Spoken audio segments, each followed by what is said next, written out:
Well, good evening, everyone, and welcome to Storm King's Thunder. This is episode 89 tonight, right here at Proficiency Bonus. My name is Michael, your most humble and merciful dungeon master for this evening. A couple quick shout-outs. We want to throw out some thank yous to Twitch, Streamlabs, Many-Sided Dice, and also Little Dragon Corp, our dice sponsor. Team MZ as well. You can also check out some Little Dragon Corp dice by typing in / Little Dragon in our chat to get a quick Already did it. Christy beat everyone else to it. Yep. Sorry there, Blitz Graybeard, but you were beaten by Christy Mystic Water herself. Boom. I'm going to take you guys over to our players now so they can say hello because they're basically on the screen anyway. So there we go. We got them on there. I think Sarah's having some internet troubles. Sarah's having some internet troubles. She's trying to log back on and get things going. So our blank screen there will be popping up here soon where Sarah is. Hopefully she can get everything fixed.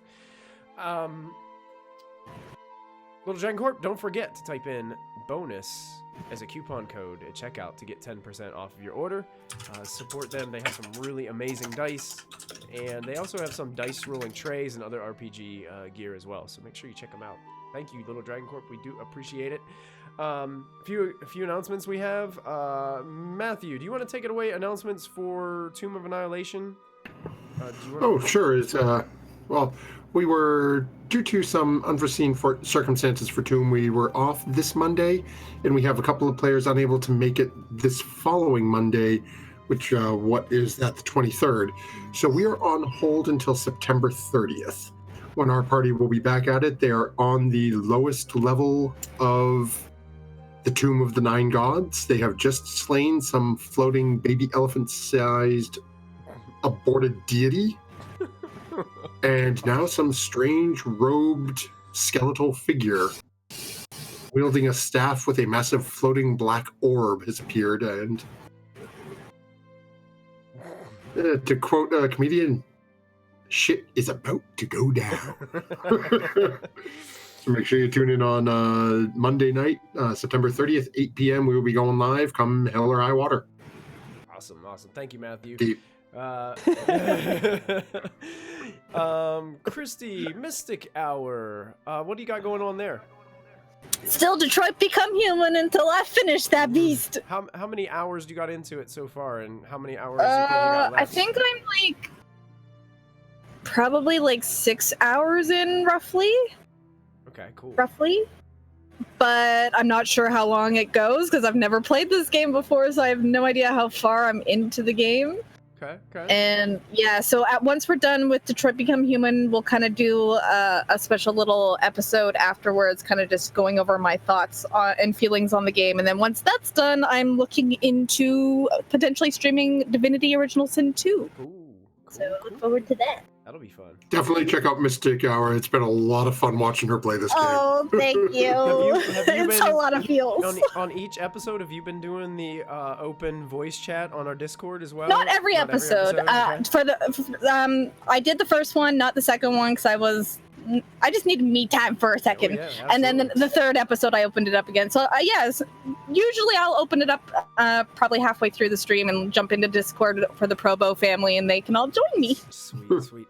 I think September is still on for maybe like 3 more days, guys. So if during September, all tier 1 subscriptions on Twitch are half price. So that's $2.50 for a subscription this month to your favorite Twitch streamers and Twitch streaming channels.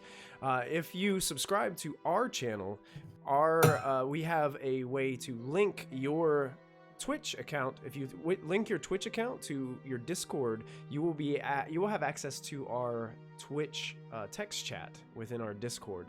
So if you make sure you sync your Twitch and Discord, if you're a subscriber to our channel, and you can get in on some of our background behind the scenes Discord chats as well. So make sure you guys do that, and you can chime in during Mystic Hour and things of that nature as well.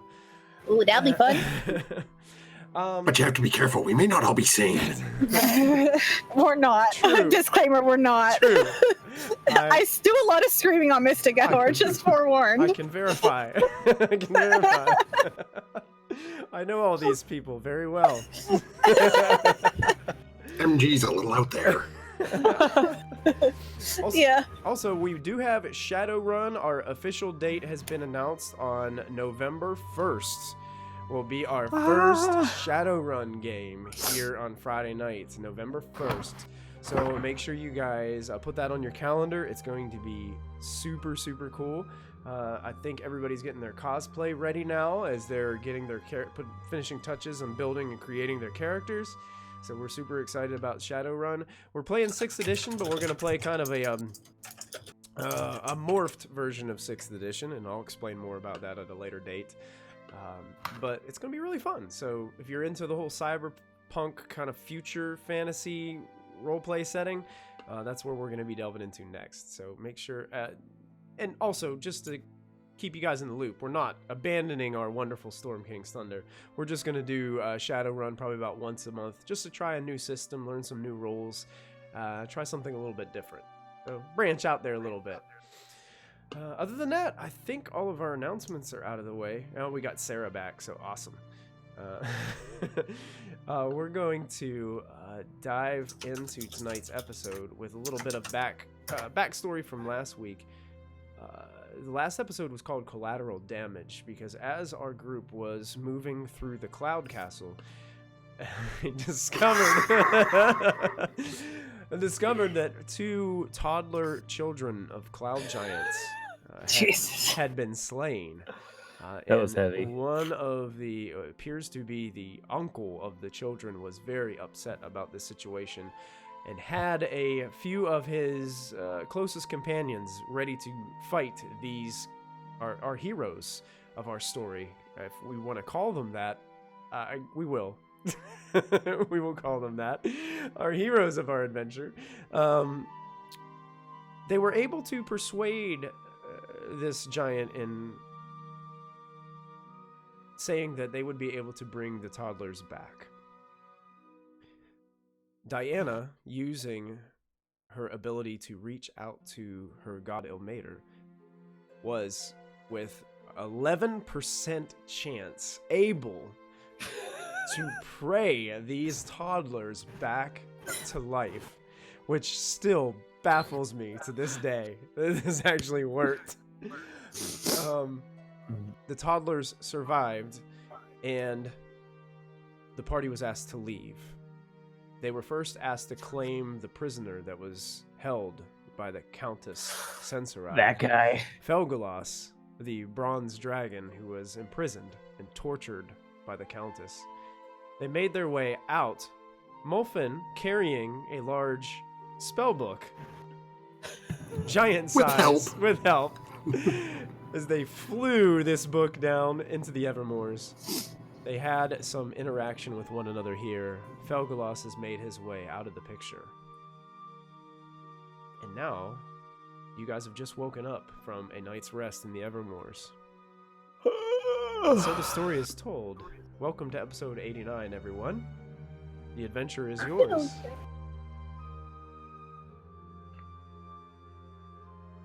Let me update my sheet because we had a long rest. Yep, you guys have had a long rest, so you guys are all good. Okay, and where in the Evermoors were we, did you say? All right, let's do the usual. I think it was like this from Molfin. This first O in Evermoors, Okay. I believe, is where you guys are. Basically, right in the middle of that is where you guys are camped. Cool. Well, that Welcome was to fun. Goodberry, home of the Goodberry.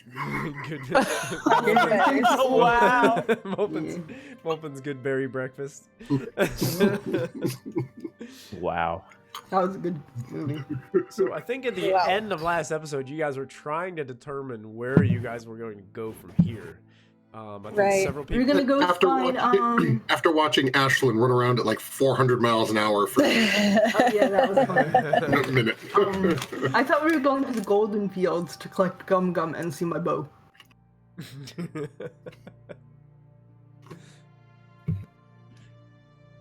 I mean, I'm fine with that. And then Gum-Gum, we love her. Take her to the new house, kind of get her acclimated. I agree.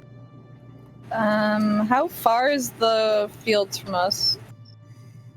The Not fields very close. from you. Oh, it's quite a distance, huh? It's a little Yes, bit it of is. ways. Let me see exactly. If only we could teleport.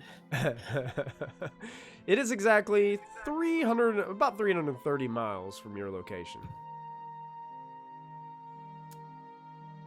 Well, I can certainly attempt to teleport us to Gum-Gum's location. Okay.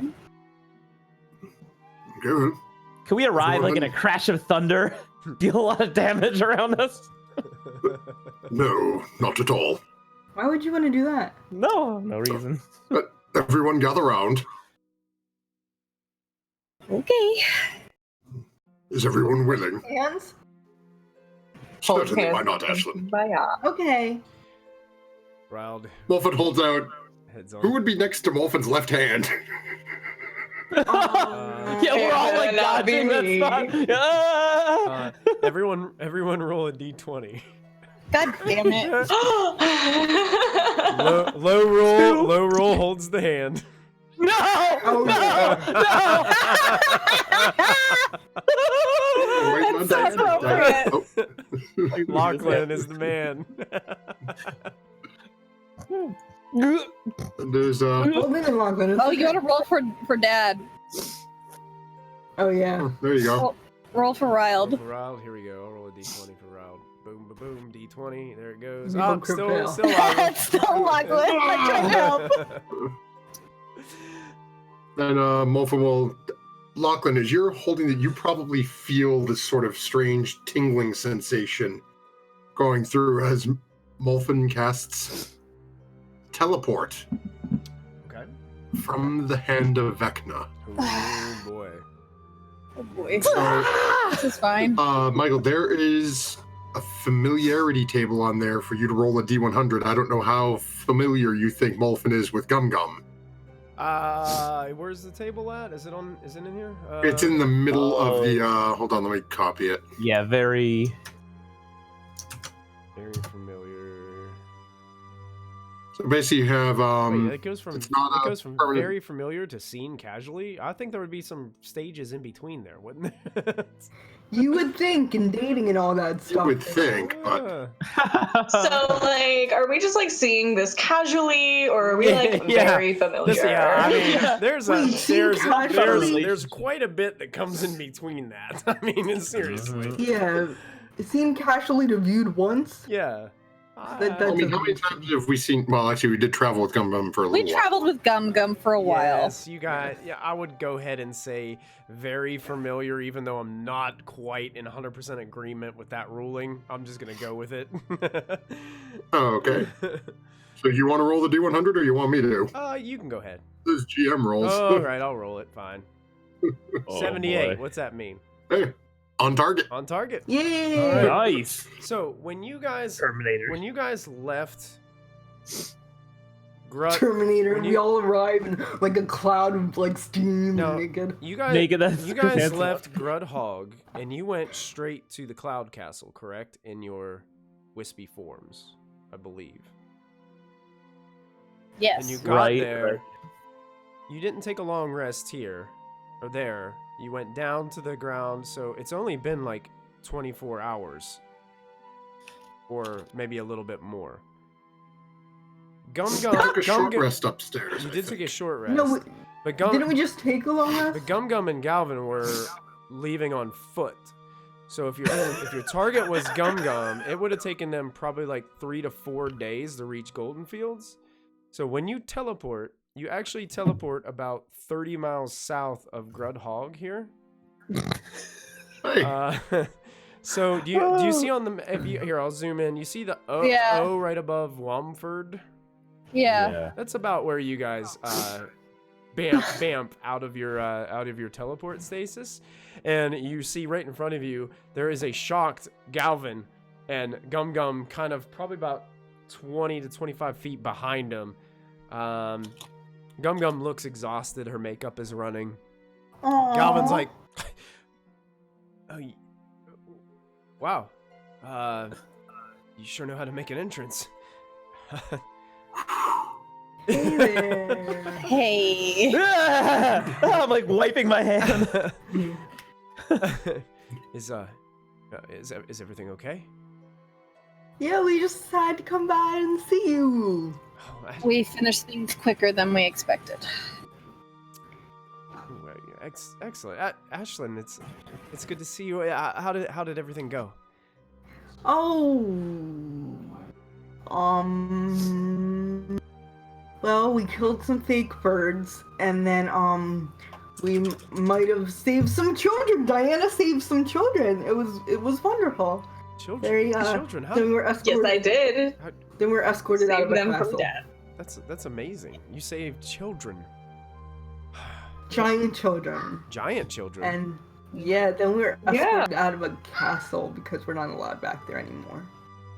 But we met in Because we might have killed the children. No. No, we didn't. Wow, sounds like a wild turn of events. Yeah, so how's your trip in with Gum-Gum? We were just popping in to see how, things were, and yeah, jazz hands. So I didn't want to say this too loud, Mm. but it's been. I mean, it's only been a day, but there are times where I wish I never agreed to this. Oh. She's really loud, all the time. She snores. Yeah.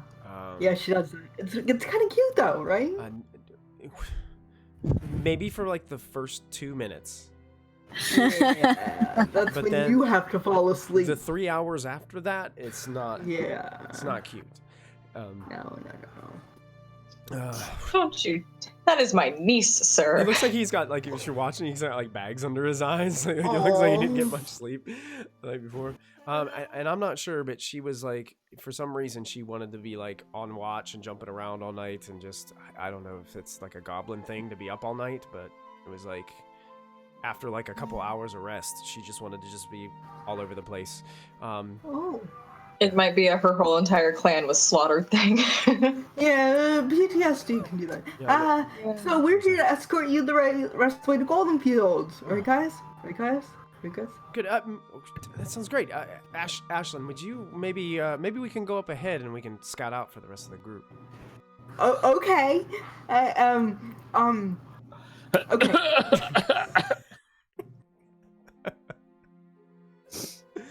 So Ashlyn, you gonna go up ahead and scout out a little bit? Yeah. Okay. He's gonna walk first, and I'm gonna look to today, and I'm gonna be like, help.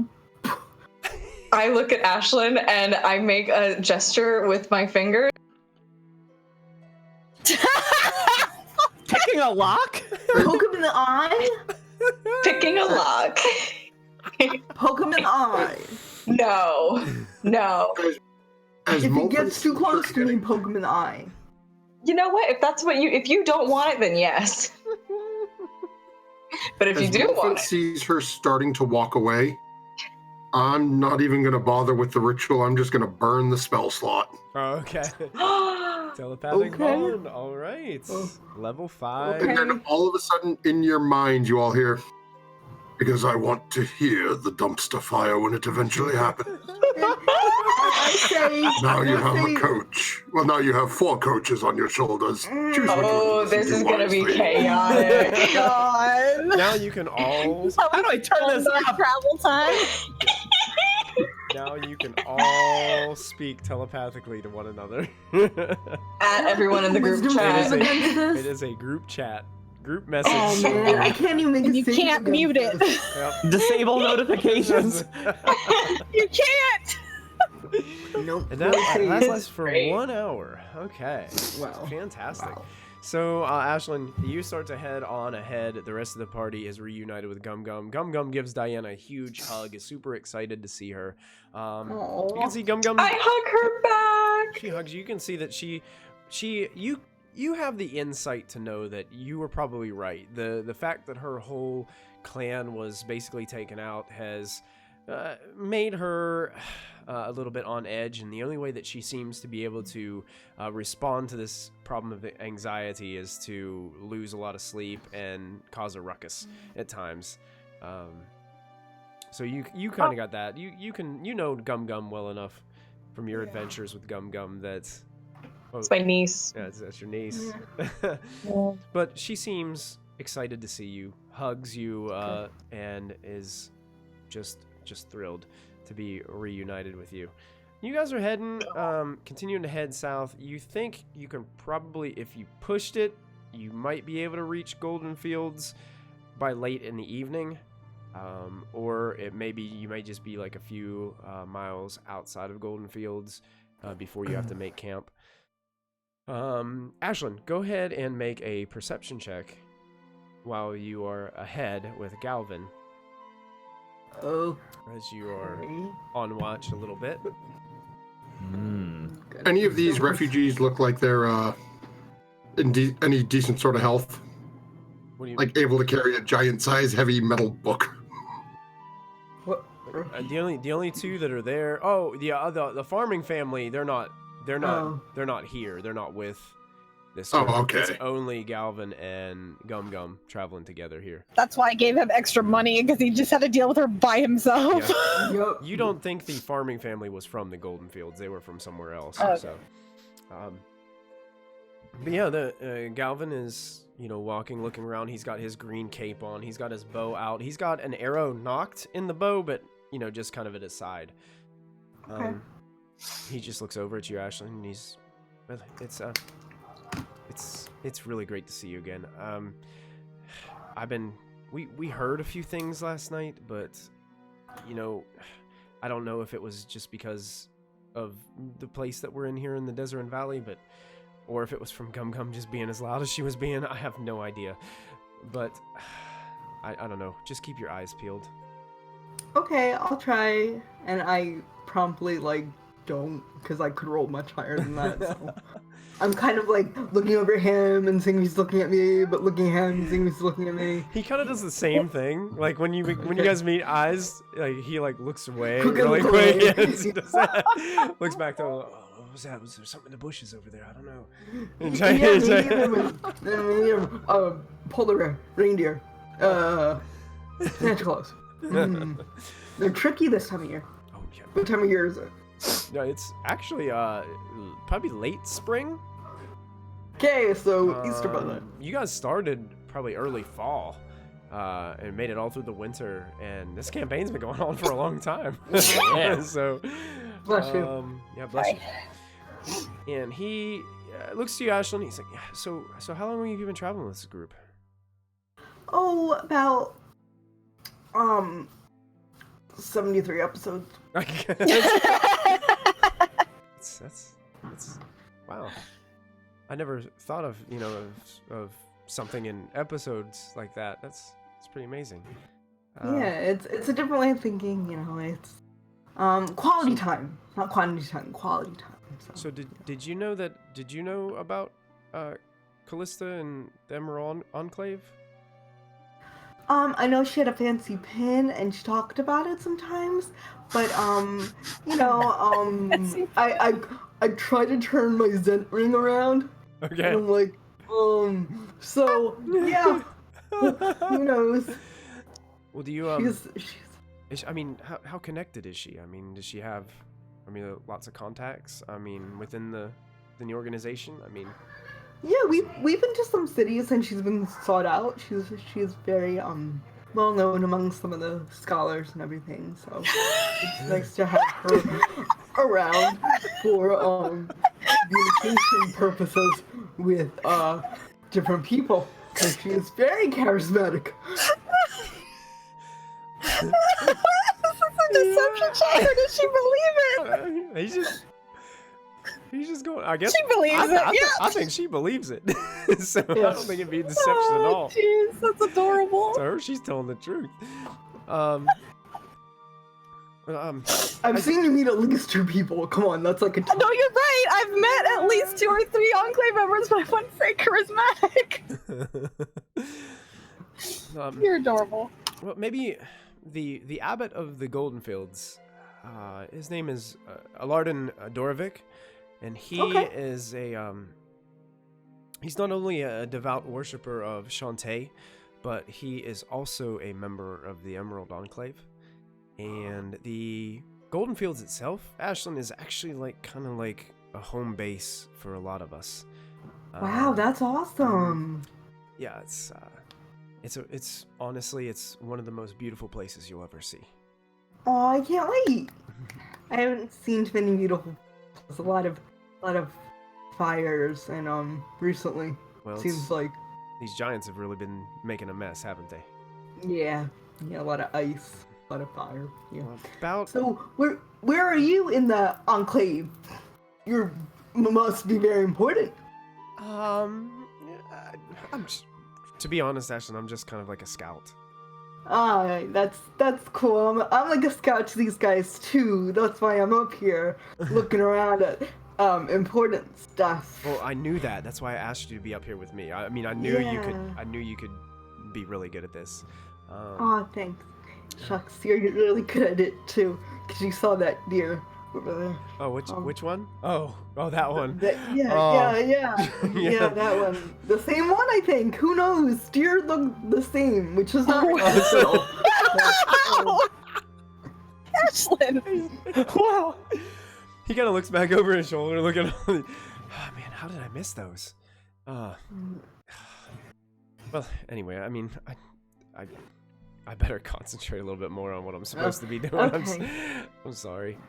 Just No, don't be sorry. It's okay. it's just really nice to see you again, and I can't wait to show you the Goldenfields. Okay, yeah, I can't wait to see them. Okay. I'm gonna look over here now. And as the awkwardness continues, you guys continue on your way. Anything anybody else would be saying telepathically, or? I do. Okay. Punch Lockhart, and he does that for more than. Every time Ashlyn starts to look away, Molfin is going to say some body part of this guy to see if he can get Ashlyn to sort of, no, don't be looking at that, and go, huh? Get her to turn and look at it. Oh, to get Ashlyn to look at that? Yeah, like say out to Ashlyn, no, stop staring at his buttocks as she's looking away from him. Molfin, make a persuasion check, and Ashlyn make an insight check. And if Ashlyn, if your insight is higher than his persuasion, you can Better be. you can see that he's trying to trick you. If not, yeah, you don't fall for it, Ashlyn. I think in my head, I'm gonna move it. Stop it. Hey guys. Hey guys. I just remembered something that we have. I'm not sure if it can take all of us, but it could help us get there faster. And I kind of pull out that swan figurine that turns into like a rock. Okay. Whoa. Do you think it could carry the book? Oh, You want me to get him to carry the book for us? And we Well, just walk? If it can carry the book and a couple of people, it would certainly be easier than me dragging this bloody thing behind me. Sure. I feel like this massive bird could carry all of you and the book. Sure. I just didn't want to interrupt Ashlyn if she's having a date. I was like, we could walk longer if you want, but like we have this thing that can get us there. no, he wants to show me Goldenfields. It's okay, you can enter out. Okay, I guess I'll activate the swan. I'll look, a stop swan! everybody. Yeah, it's the size of a rug. I guess it's a swan when it comes out. We'll find out. Yeah. I activate it. I throw it in there. It does look like a massive swan, but Hell yeah! but it has a wingspan 100 feet across. Holy shit! So Dude! it is a This is not subtle. it is a massive swan, and you guys all make your way climbing up onto its back. Galvin's a little Well, let's go reluctant look at at first. Might as well get my money's worth. I bought it. I traded it in. Sure, if you guys think this is safe, okay. And then he climbs up, and you guys are all on this massive swan that goes. takes off into the air, making its way into the clouds as you guys are headed towards the Goldenfields. Stay low. What if it drops the book? It's got the book. It crushes. It's just a crater. It crushes a farm below. Oh no! Hazards of flying. So As long as the book's okay. with flying on the back of the bird, it takes you probably like 2 hours to make the rest of the journey. As you guys make your way to the Goldenfields, do you want to park the bird before you get there? Or? Yes. I was going to say we do not fly over the Goldenfields and scare the crap out of everybody. We stop probably like less than half a mile outside of the Goldenfields, so we can walk in. Okay, yeah. Ghalvin suggests as well.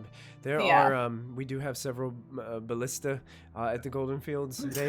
They will probably take this massive bird. We could take them. Well, the figurine would drop to 0, and we'd all drop. Depending, I don't know how much hit points the figurine has. Let's not find out. Let's not find out. No, that's me, the DM. Truth be told, I think it has as much as a rock. Oh, damn. Well, we might be okay. No, we'll stop. I'll have to look that up for sure, but for some reason I'm thinking that it has the same stats as a rock, but it just can't attack. Right, yeah. Because I know the dogs are the same, and the raven, like the small raven for messengers, has like the same amount. Yeah, I think the statistics are the same. It just can't attack. Like, because they don't want to. It's transportation only. Big boss, I just summoned my rock. Take him out. Oh, he just eats everything. So you guys land outside of the Goldenfields. You guys, I guess the figurine just turns from the swan back into a figurine. I can deactivate it. I'm pretty sure. And fits into the palm of your hand as you put this thing away. Ghalvin leads you guys the rest of the way to the main gates of the Goldenfields. I'm going to take you guys over to a Goldenfields map so you guys can see what the Goldenfields looks like. Oh no, what did I do? I have it archived. Let me unarchive it. Oh no. You can archive maps? That's awesome. You totally can. Let me see if I can find it. Maybe I didn't archive it. Maybe I did. No, there it is. Restore. Ba-da-ba. Alright. Ba-la-ba. Ba-la-ba. That's how we... Why are you saying thank you in the language of the podlings? Where'd Goldenfields go? There you are. For you young people, that's a Dark Crystal reference. I love Dark Crystal.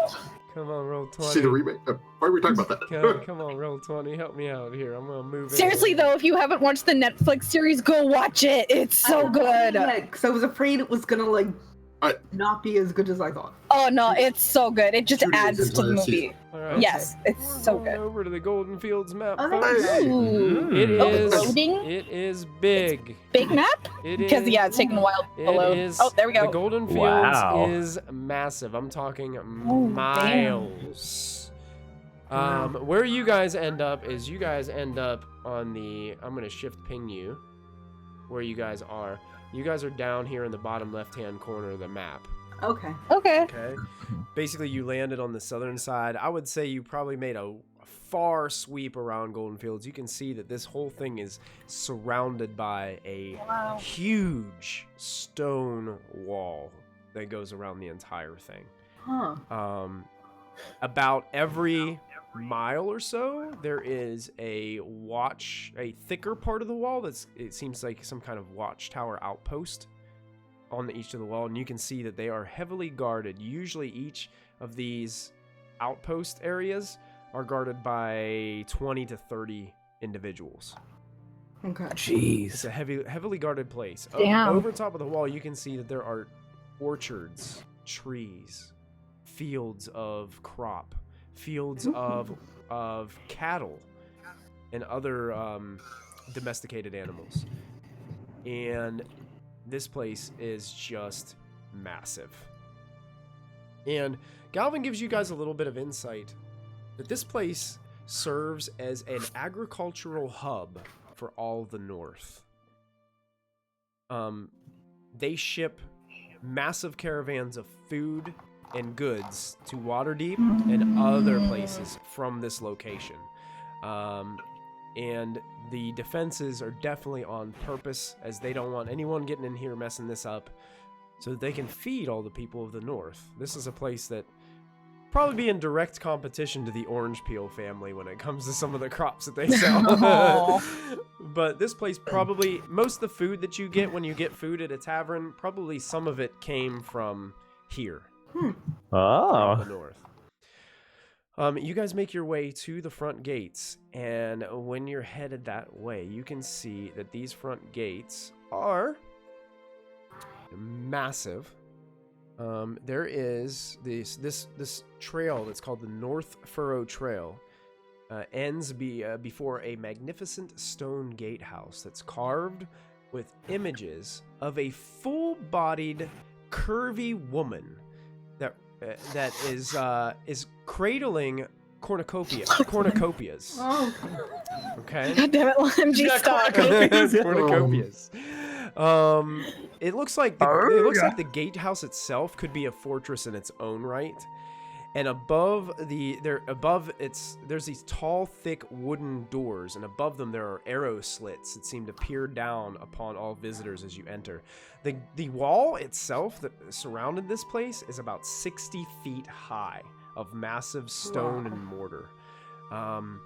And can I make a check to see if I recognize the symbol on the door? absolutely, make a religion check. Okay. Anybody who would like to can make one if you choose. Sure. I will make Great. one. Molfin with That's the a 10. Anything about religion, but I I'll nat try. 1 and got a 10. That's pretty impressive. As anyone can see, as Molfin is looking at this, he is definitely taking a little bit of a step back. Mm-hmm. okay. Just a little Yo. unsettled. You okay? Wasn't quite expecting such a fortified field. Well, gotta protect the industry of food for the entire Yes, country. Makes sense. My concern is that emblem, though. It seems more than that. I know. The size of the cleric. Kallista, surprisingly enough, you're the one that understands what this place is. Yeah, I don't get. Oh, sure. The images of this woman represent Shantae, who is the goddess of agriculture of the north. No, okay. So this place definitely, you can see, there's going to be a big representation of her here at this place. But other than that, you don't see any other symbols religiously. So you think that may be the focus of this place. And hers is just solely agriculture. Yeah, agriculture, nature, probably a little bit of nature, but I think it's more like agricultural. Okay. Where's my Sword Coast Adventurers guide? I thought I had. So it makes a little bit of sense that Kallista would kind of know what it is. Yeah, there's probably a little bit of nature there, but it's probably more so the agricultural part. Harvest. Yeah, the harvest. That's it. Yeah. Yeah. Harvest. Yeah. They call her the Great Mother. Okay. And the Grain Goddess is another name for her. Gotcha. Okay. Goddess of For agriculture. the life of me, I can't remember. Shantae, you said? Yep.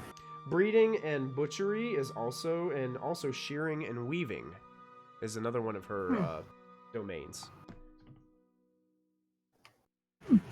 Has Kallista shared with the group that this is, well, actually, I can't, I know, now I'm getting my people confused.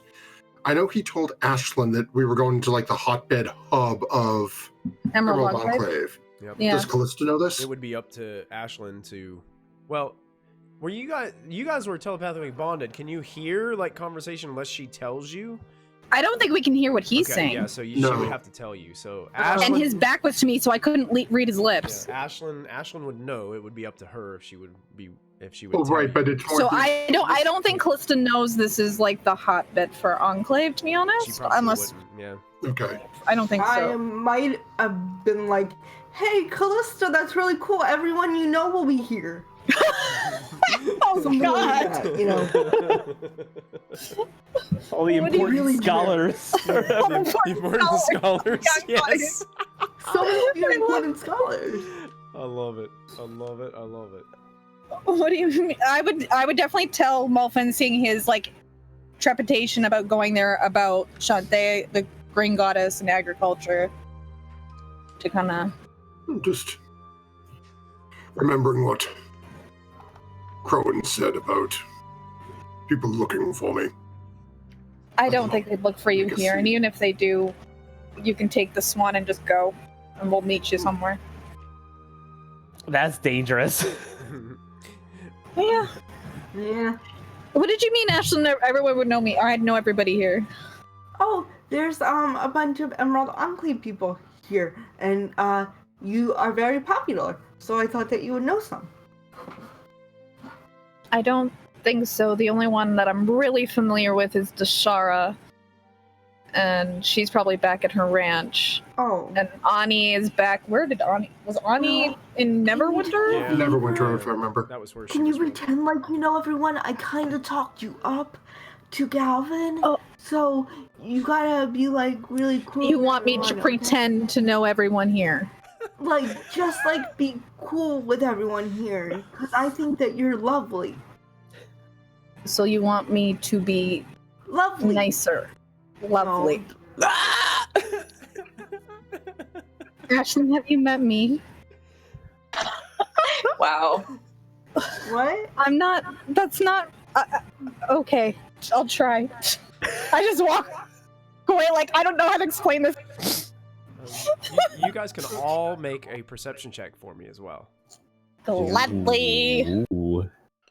That's my favorite. Oh man, I'm Rolling, only rolling high. Got those hawk eyes. Yeah. Whoa! Yeah, Cobra. I don't know what you're talking about, blind boy. Lachlan, stop staring at Ashlyn's booty. Now this is very faint. we still safely So connected. it's you're still telepathically connected, I believe. Well, no, it would have been an hour. No, it's been a couple No, hours. hours up, yeah. probably. Yeah, it would have been up. Molfin and Lachlan are the only two that hear this. But probably, maybe even like probably like a mile or two away. Like you can just catch the sounds. Probably to your east, you can hear what sounds like hammers clanging on metal. Over and over again, like chink, chink, chink, chink, chink, chink, chink, chink, chink. Sounds like multiple, like several of them, as they barely catch the wind, and it brings that sound to your ears. Reminds me a bit of a smithy almost, when Oh. Diana had her armor made. Yeah. Yeah, what about my armor? It's Should we pretty. check it out? Yes, but yeah, listen, and you'll hear it. Just repeat it.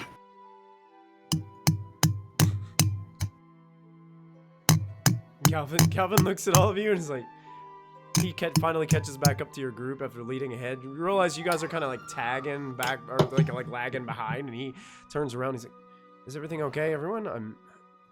It sounds like many smiths working metal. Oh, yes. That would be the masons, the stone masons. They're busy repairing the south wall from the giant attack we had about 2 or 3 months ago. Oh no. Which kind of giants was it? The hill giants from Grodhog. Oh, we dealt with them. Yeah. Yes. That's where we met him. Yeah. Yeah. Yes, exactly. That's kind of why I was sent to do what I did. But yeah, they've got a lot of dwarves over there working on the stone. We have we have the Goldenfields is special. You see, we have things called treants. That are helping us. They help to guard the place. They are also helping to go retrieve large stones that the dwarves can fashion into large bricks, so we can rebuild the wall. The giants were able to get in on the south side. They actually had squadrons of bugbears that were able to sneak over the wall and into our facility. We thankfully though we just outnumbered them. And our position was just our wall. I mean, it's it's a perfectly defensed wall, and this place, even if the giants break it down, by the time they got through, their numbers were already dwindled. But Good. we just didn't want to take any chances. Fair enough. Okay. He looks at Molfin. Are you okay? Just, it's a bit of work dragging this book along. Oh, yeah, I'm sorry. Let me help you. And he gets over there and he kind of helps Riled, who's been helping you carry this book the whole way too. poor dad. Perhaps, might any... I suppose I can speak with someone here. You must have a shop or something of the sort in here, correct? Shop? What kind of shop? Well, perhaps a general store, somewhere that might have a small cart I might be able to purchase off them.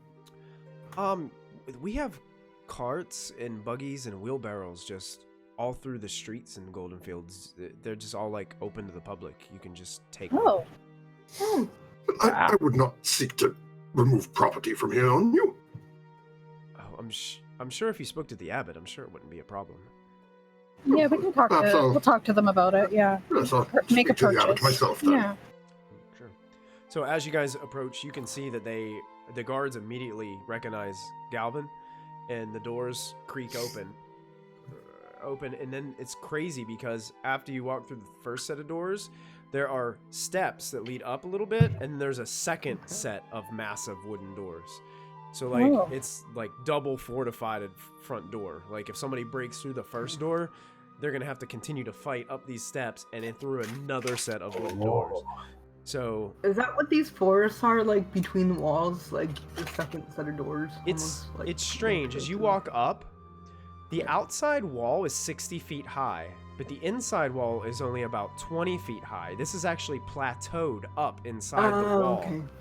Mm-hmm. So it's I see actually now. like it's almost like dug out around it to make the wall steeper on the outside. Oh, cool. So it's more difficult to get in from the outside. So Very the second door is open, and you open up and you start going into this first opening. It opens up and there's like this little fountain that you can see dedicated to Shantae in the center. And there is also you notice there's like a bunch of scouts and guards like throughout this gatehouse. There is probably on the means like 30 to 40, mostly humans, some half elf, some halfling, moving about, keeping track of everything that's going on. The first thing that you guys Can you see, give me a stink eye? make a perception check. Make an anxiety check. Roll for anxiety. Roll for anxiety. That's right. Not 20. Oh, the opposite. Doesn't seem like anybody's keeping an eye on you, Molfin. No. Nice. Looks like the sweaty cokehead at the club, like, knows money. Cognition in chat. What if the giants had very large pogo sticks? That if they weren't hill giants and completely stupid, I think that'd be amazing. That would be. Hi, Chris. Popping up. That's awesome. And Chris Hansen's back in chat too. Thanks for chiming in, Chris Hansen. Chris Hansen. Cognition is our bard on. Oh yeah, Sundays. that's Chris from Yep. Oh, nice. Good to see you, Chris. So you guys are greeted. The first thing you guys are greeted through is you pass through this gatehouse. There's a 20-foot tall wooden statue of Shantae, depicted as a plump, smiling woman with her hands on her hips in a garden of golden wheat. Wow. And north of the statue is a stone building that has an open front, above which hangs a sign that reads, Earth Mother's Bounty, carved wonderfully in the wood. You can see that there are large burlap sacks set on many tables. You can see that there is signs that have different kind of, there's like wooden baskets that have different kind of seeds and things in them. And it looks like there is a female halfling kind of milling about inside, moving bags around, dumping seeds into other buckets, and you can see that there are signs that say, you know, the various seeds and how much they cost.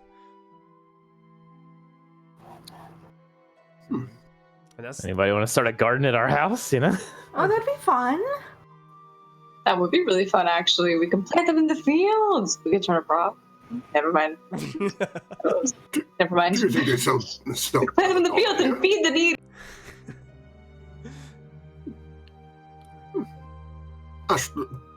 Ashlyn, Diana, do you think they would sell belladonna here? Nightshade. Who's she? She.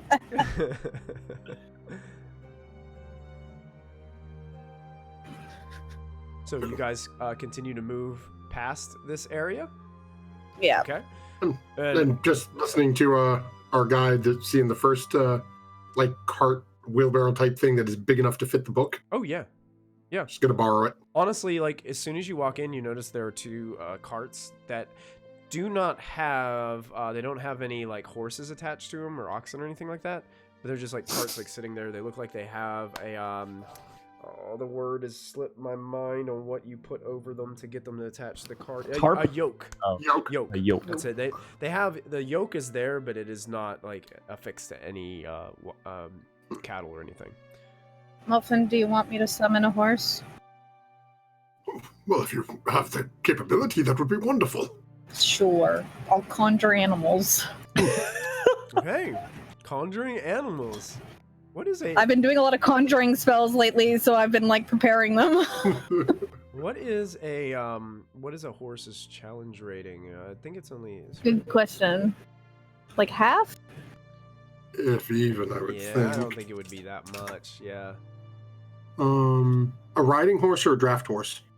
Draft. Whatever horse would be good for, like, Draft, hauling draft stuff. more like hauling stuff, and riding's more like carrying riders. Yeah, is that what draft horses do? I think Draft so. is I think so. It looks Okay. like they're a little slower than a riding horse, so I'm guessing they're more used to pull things. So a draft Yeah. horse Higher is a challenge stir. 1/4 or 1/4. Well, I don't need 8. If you wanted to, you could. Why not? You could. There are 2 carts there, so you could pull 2 carts if you'd like, and you could just summon 4 of them. Sure. Okay. So Kallista all of a sudden casts her incantations, and these 4 horses are conjured. Horsies! We're good for an hour. Good for an Okay. hour. So that'll get us to where we need to go, I'm assuming. Ghalvin heads over. He's a little like amazed by the ability that Kallista has, but you can tell he's seen it before, and he starts to use the yoke to attach the horses to the carts. It's about that time you are approached, Kallista, by the halfling that was in the store, Earth Mother's Bounty, Oh. and you notice she holds out her hand and she says, "My name is Sevimbra Tumbleleaf. What is yours?" Kallista, nice to meet you. Kallista. And she reaches up and grabs her what looks like a green cape that she's wearing, and the what do you call that thing that they? It's just like a clasp on the cape. Clasp, Just a yeah. clasp. She shows it, and it has an Emerald Enclave logo on it. Yeah, her logo's just like on her leathered armor, just like pinned there. It's so nice to meet you, Kallista. Thanks. And then, You too? Then you watch her look out. She casts some incantations with her hand, and she makes some flowered crowns appear on your horses' heads. So pretty. And then she looks at you and she says, "It's nice to have another one in the town." Nice touch. She smiles a little bit, and she, "Is there anything I can help you with while you're here?" You said there's not many druids here? There's a few of us, but it's always nice to see another. I think we need to go speak with the Abbott. Is that right? I'm kind of looking back at my party. Yeah, Ghalvin seems to be kind of shaking his head. Yes, as you guys make your way. Oh, yeah, he'll be found within the town. I do. Anywhere in particular right now? Usually he spends most of his time in Harvest Home Abbey. Okay. You'll know it when you see it. It's the largest building in the Goldenfields. Okay. Sounds good. If you just rule of thumb, if you run into any of the bears, they're harmless. Just let them be. Totally fine by me. Somebody was feeding them the other day, and now they just don't want to leave. Oh. Well, now you got to take care of them. Yeah, pretty much. Yeah, that's what we've been doing. I did. Now you guys have pet bears. I chased them away from my seeds the other day. They were just trying to run off with some of my free samples.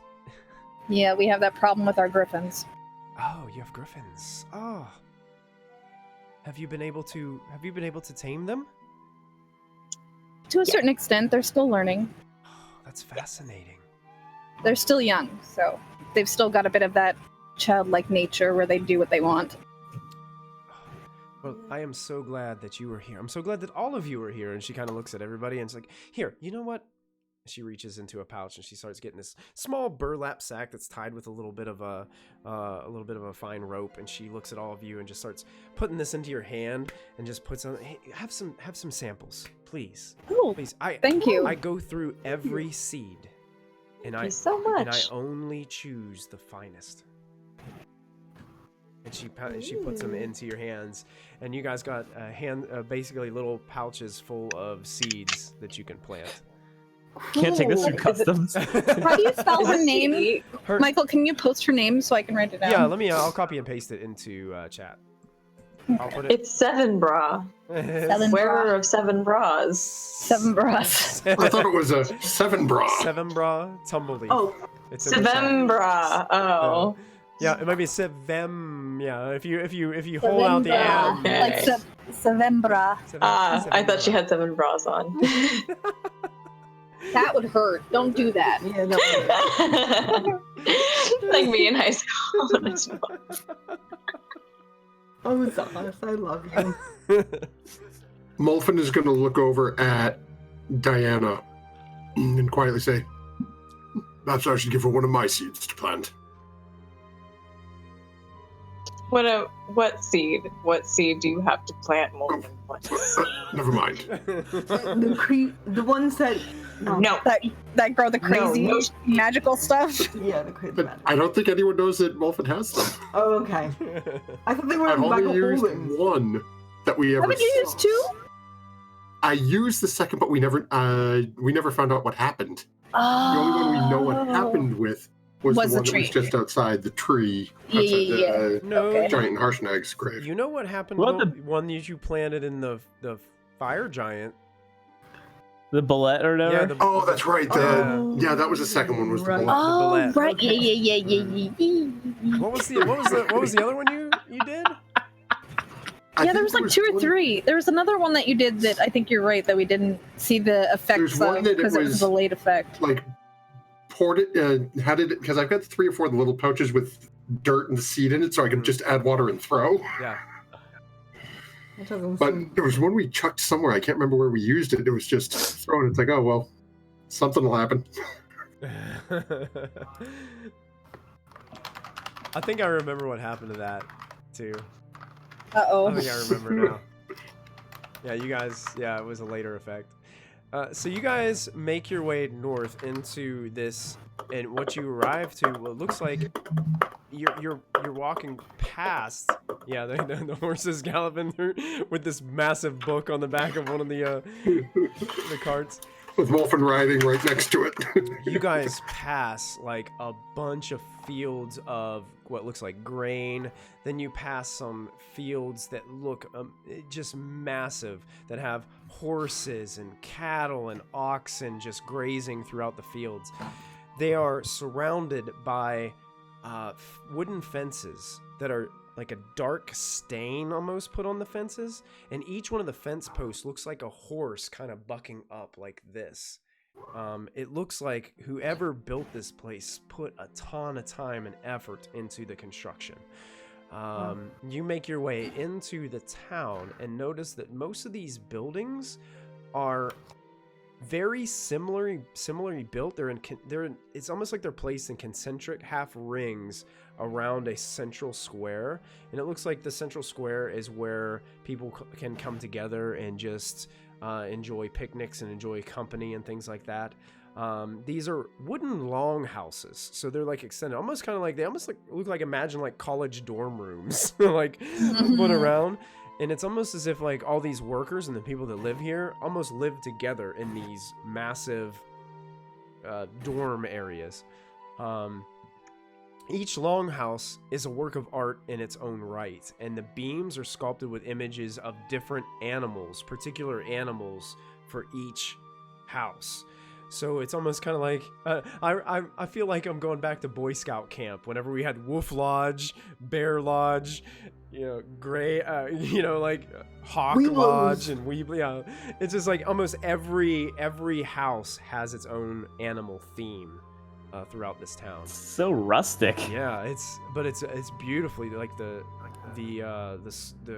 just the artisanship of these buildings is immaculate. You can see there's most of the workers here are human commoners as they're making their way throughout town here on a mid-afternoon. You can see that there are some peaceful worshipers that are walking around and kind of making their way throughout the central area. And there's wagons and wheelbarrows just parked everywhere, just like hanging out. You can see people moving what looks to be massive things of grain in the wheelbarrows, and just vegetables, fruits, all kinds of different things as they're moving about. You see there's a grove of trees at south of town, and there is the sounds of children's laughter coming from that grove. And Ghalvin continues. Molfin. Oh no. Put a leash on him. Send me in the race. How long? No. Has Ghalvin told us how long it'll be before we get to the Abbott's place? Yeah, he looks at you. He basically told you it's just through town. So, Should we assume it would take about 10-15 minutes to get there? How long are we? Oh, you're not far from it now. Now that you made it kind of in the central of town. He starts to steer you guys down towards the south as he makes his way towards the south road. During that, Molfin is going to cast as a ritual telepathic bond again. Okay. Why? Are you including Ghalvin or not? No. Okay. Gotcha. Okay. No, just He the can't be five getting of dark thoughts. the 5 of us and Spider Dad. Yeah. I'm not including Ghalvin or Gum-Gum. Gum-Gum. Yeah, you do notice that people when they came in, they gave Gum-Gum kind of like a suspicious look, but with being with Ghalvin and everything, they kind of just let Gum-Gum through. Gum-Gum seems like she's just like looking all around, kind of enjoying all this. You think sometimes she wanted to reach out and maybe steal some of the fruits or vegetables in one of the carts, but then Which is better than human flesh. then looks at Diana and kind of thinks better of it. Can I slap her hand if she reaches out? absolutely. Can I just be like, no? She's like, No, you're supposed to be a hand. encouraging her eating fruits and vegetables and not human flesh. It's a hand. Yeah, but I can't encourage her to steal. You can pay them later. She like reaches What? out. I believe I had some children over in those woods. Okay. No! No. I'm gonna squat down to Gum-Gum and be like, we look with our eyes, not with our hands. Oh. Gum-Gum, I'm gonna buy you a peach. You'll like peaches, and I buy her a peach or something. Alright. Peaches are delicious. Yes. You buy Gum. You wanna- buy Gum-Gum. You buy my. So I say, Gum-Gum, this is the peach. I give myself this- disadvantage on my next roll for that. You might need it. Yeah. Don't, unless it's royal. Don't do that. Yeah. Don't punish him. Gum-Gum seems to enjoy the peach that you bought for her. And Yeah. she basically after devouring it, she eats like the whole center too. Like Oh, she just The pit. yeah, she crunches She eats the pit. crunches through it, and she's like, just snack Gum-Gum like another. yeah. Aw. Yeah, okay. Can I get Gum-Gum a carrot? Sure. Yeah. I want to give her a carrot, carrot. and see if she likes Oh, it. no. Holds it up above her head. She's not really sure what to do with it at first, and she just chops it up. Eats all the greenery on the end of it too. Just like swallows it all. The greenery is Wastes like nothing. hanging out of her mouth, and she like just slurps it up like spaghetti. And I gotta ask, do they have hot peppers? Ghost pepper challenge. Don't. No. Let's make a percentage roll. Let's see if they. Oh, have, God. Okay. Let's see if they have. I will smack Molfin's hand. They don't. They don't have hot peppers. Oh. Oh, thank God. Dude, But hot capsicums. you think they might grow jalapenos in different parts of the world? Dude, I'm talking Trinidad scorpion. Screw the jalapeno. Fire breathing. Oh, no. Yeah. Jalapenos I can get at the freaking arcane store. That's one of my spell components for Dragon's Breath. Yeah, no, there you go. Well, okay, we'll see. I'm sure Waterdeep will have it if we ever go back. So Yes, because me going into Waterdeep is such a wonderful idea. So Gum-Gum, you guys like after every fruit or vegetable that you guys give her, she constantly asks for more. So you guys are Aw. Just a snack. More, just a please. snack. Yeah. Just snack more. Do they have pumpkins here? Yes, they do. I want to find the largest pumpkin that we can find on this trip. Okay. This place doesn't deal with like they're not like, let's try to make the biggest pumpkins we possibly can so that we can sell them during Halloween. They're not like that. They're like they're like, once we get some good ripe pumpkins, we want to get, they're kind of mass producing them. So they're not like massive pumpkins or anything, but you remember where you saw massive pumpkins? It was on that cloud castle where you were hiding among a Yeah. lot of the prize winning pumpkins. But yeah, they do have pumpkins here, so you can get yourself a pumpkin if you'd like. I'll buy 4 pumpkins and give them to Gum-Gum to eat.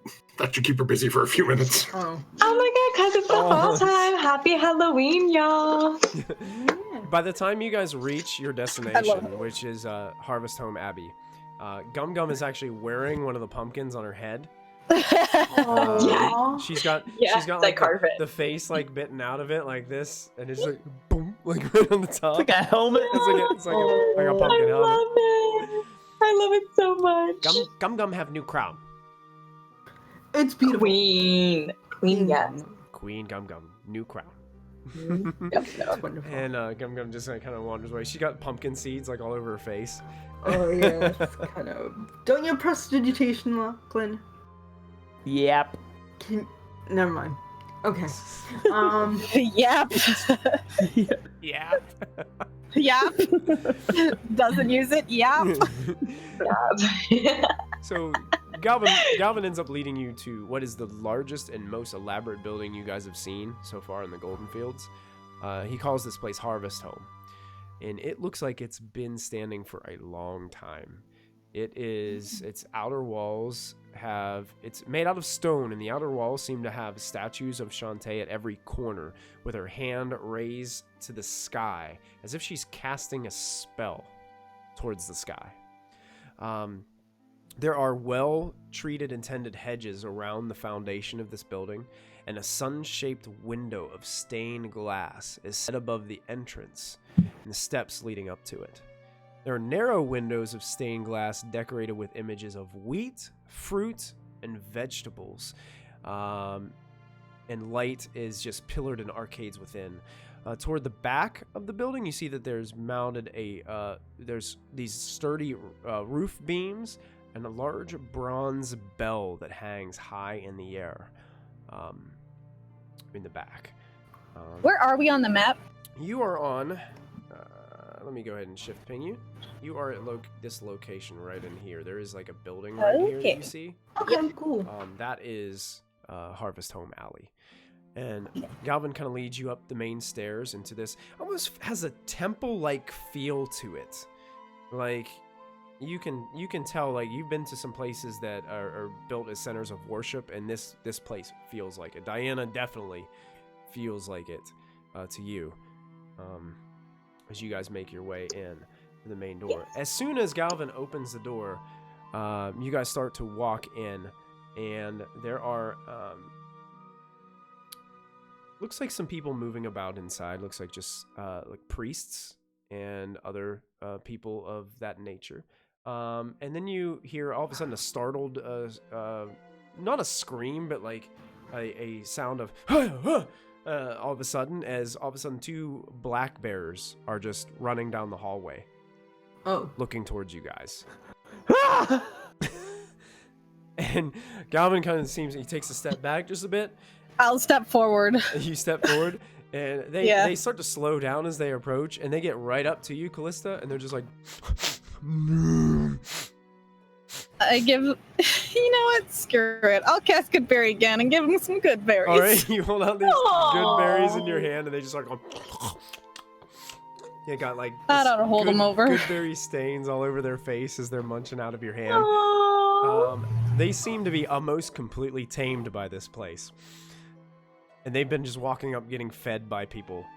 They'll give them scratches. They're just enjoying it the whole time, Kallista, as you're just kind of giving them some pets as they're eating their good berries. And eventually an older priest approaches you all and looks towards Ghalvin and says, Ghalvin, you've returned. I was getting worried about you. And he looks, Father Derevik, I am so sorry. It didn't go as well as I planned. I tried to get too close. It was my fault. Luckily I had this group of wonderful adventurers that came to my rescue. And Derevik, please, they deserve your praise. They saved my life. I owe them a lot. And he, Brother Derevik, looks at all of you and says, well, you guys definitely deserve the praise of heroes. Are you all okay? Yeah, we're fine. It's a normal day for us. We're not heroes. We were just helping out, like anyone else. Yeah. Well, No. Looking to change the world for the better. well, that's Exactly. well, we need more of that, especially in the time of this craziness of these giants. Please, come in. And he kind of starts walking back a hallway. And you guys are actually entered into a room that looks like there's comfortable seating. It looks like there are sculptures of Shantae basically all throughout this facility. It looks like a rather peaceful place inside. He brings kind of like there's another priest that brings a tray full of like different fruits and vegetables from the Goldenfields, and sets it down, and Father Derevik kind of sits down, and Ghalvin sits down, and they start to have a little bit of small talk about what exactly happened, and you guys start to realize that Ghalvin was being a little bit too crazy, sneaking up on this Grudhog place, and got jumped by some bugbears and knocked out. Oh. So he got a little bit too close, and that's how he ended up getting knocked up. He really thought he could get closer and find a little bit more information about what was going on the inside, and didn't quite make it. Not as easily as you all did. And Derevik just puts a hand on his shoulder and says, well, I'm just so glad that you're safe. And I'm glad that these heroes were able to save you. What happened in Grudhog, by the way? How did you guys manage to get Ghalvin out of there? Was that the oven? Yes, That that was- was the. Oh. That was Yeah. Whoa. Just fought some giants. Did the thing. We didn't so much fight them as we cooked their leader.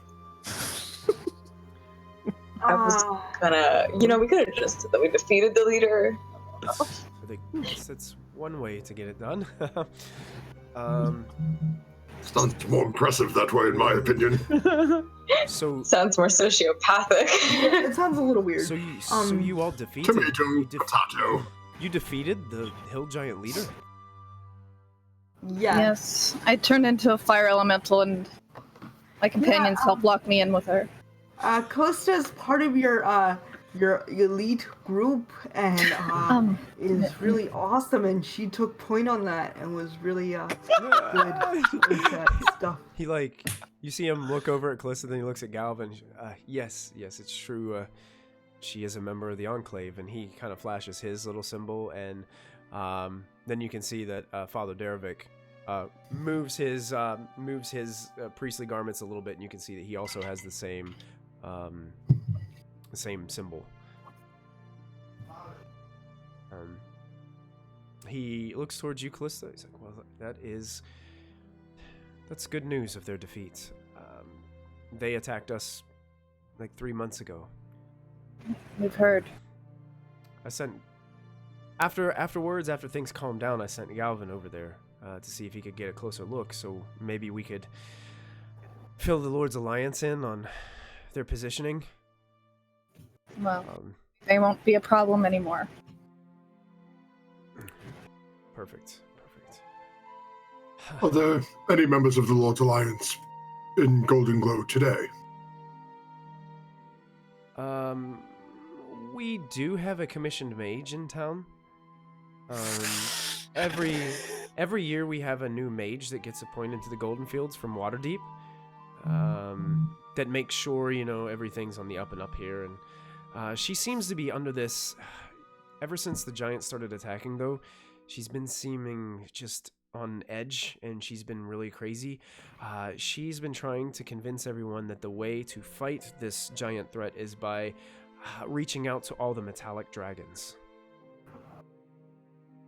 That's not a bad idea. Yeah. I hate it, though, because Why? The Lord's Alliance, the last thing that they want to do is get dragons involved in all this mess. Well, it's not up to the Lord's Alliance, it's up to the people of Faerun. And if the dragons can help in this fight, why not? Except that Felgalos guy. At the same point, let us think realistically. We have killed the leader of the fire giants, the leader of the hill giants. You killed the leader of the cloud giants. What? You guys have killed giant lords. 3 of them, currently. Yeah. How many more to go? Maybe that's the I reason. believe we have frost and stone. Maybe that's the reason why the number of attacks have declined recently. I mean, there's still been a lot going on, but not near as much as has been over the last few months. It's sort of just as my clerical friends like to say, we're just a roaming group of sociopaths who seem to enjoy killing giants. I don't know. That too. Well, I don't think that. I think that we're a bunch of do-gooders. Fostering in new leadership. Yeah. I mean, we're already acquainted with a couple of the metallics. I don't see how this is bad. Some of them are okay. Do we know the gold ones? No. We do know platinum one, though? No, we know silver and Silver bronze. and bronze, okay.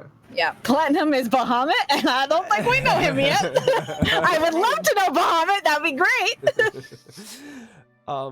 He looks at all of you and he's like, well, if you really think possibly it's worth the effort, I mean, the conversation is worth the effort at the very least. She's with the Watchful Order of Magus and Protectors from Waterdeep. Her name is Nexine, and she has a very nicely furnished place over at North Pharaoh's End. Okay. I mean, she spends most of her time there. She is constantly studying and in a book. Do you know what suddenly spurned this idea on for her? She's had it for quite some time, actually, for the last few months, since the hill giants have attacked us here. But it seems like most of her gestures towards this have fallen on deaf ears. Shame. I feel like as if the Lord's Alliance, they don't like to, I don't know, I guess they don't like to probably give the giants or the dragons too much credit and too much power. Well, they're not very smart. The dragons or the Lord's Alliance? The Lord's Alliance. The dragons are incredibly intelligent. Okay. You know, the Lord's Alliance, they want nothing to hinder their great civilizations, so... Well, there's a reason I rejected their offer to join them. Not my cup of tea. Yeah, I too prefer this lifestyle over that. I can't say one way or the other if dragons would be the answer to this problem or not, but I feel like what you all are doing is making a huge impact. I mean, I've heard stories of intrepid adventurers going on these missions. Perhaps maybe it was you that I've been hearing these stories about. Tell us more. I mean, Maybe we don't need metallic dragons if there's people. The silver dragon has helped a lot throughout everything, so you do need to be You do need to be cautious. So... Cold, Graham. I would like to kick Molfin. Don't be rude. I did not say a word. You don't have to. I already know what you're thinking. Are we still telepathically bonded? Yes. There we go.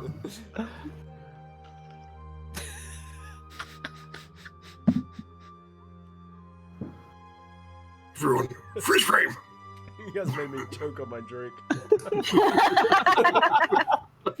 Now I've got terrible DM heartburn. No! Sorry. It's funny. Not so much. Yeah, we did have a few bards come through not too long ago and pass on some tales. They did say they came from the mouth of a white dragonborn. Oh no! About a group of adventurers that saved Fire Shear from ultimate Yeah, I wonder who destruction. that was. I mean, I think Yeah, that might have been us. A little. These are good stories, right? Not bad stories. Oh, it was great. Yeah, it was a really good story. Right. I mean, the bard was so-so on the loot, but the storytelling was top-notch. Oh, that's good. The shade.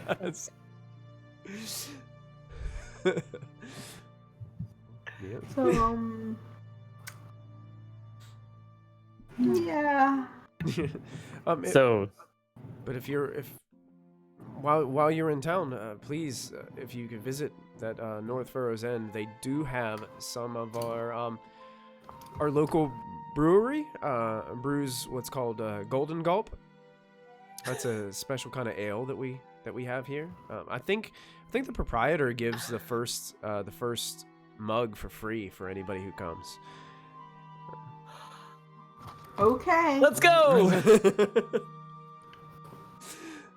So you guys are making your way quickly out of there as they say free ale? Yeah, I'm already out the door. Trail is Cartwheeling. cartwheeling out. Aren't we supposed to speak with the Abbott? Respecting. Cartwheel back in. Yeah.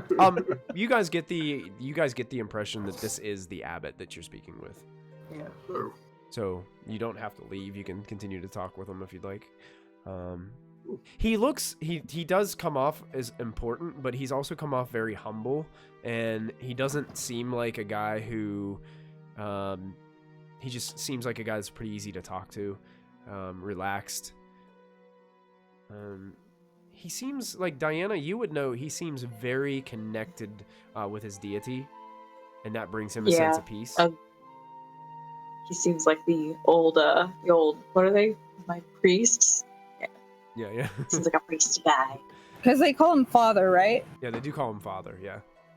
Kallista, you would probably be whatever the second rank is Okay. for. Wow. I don't remember I anymore. can't remember off the top of my head, and it's on a PDF document somewhere, so I'll have to try to pull it up Okay. when we have an opportunity.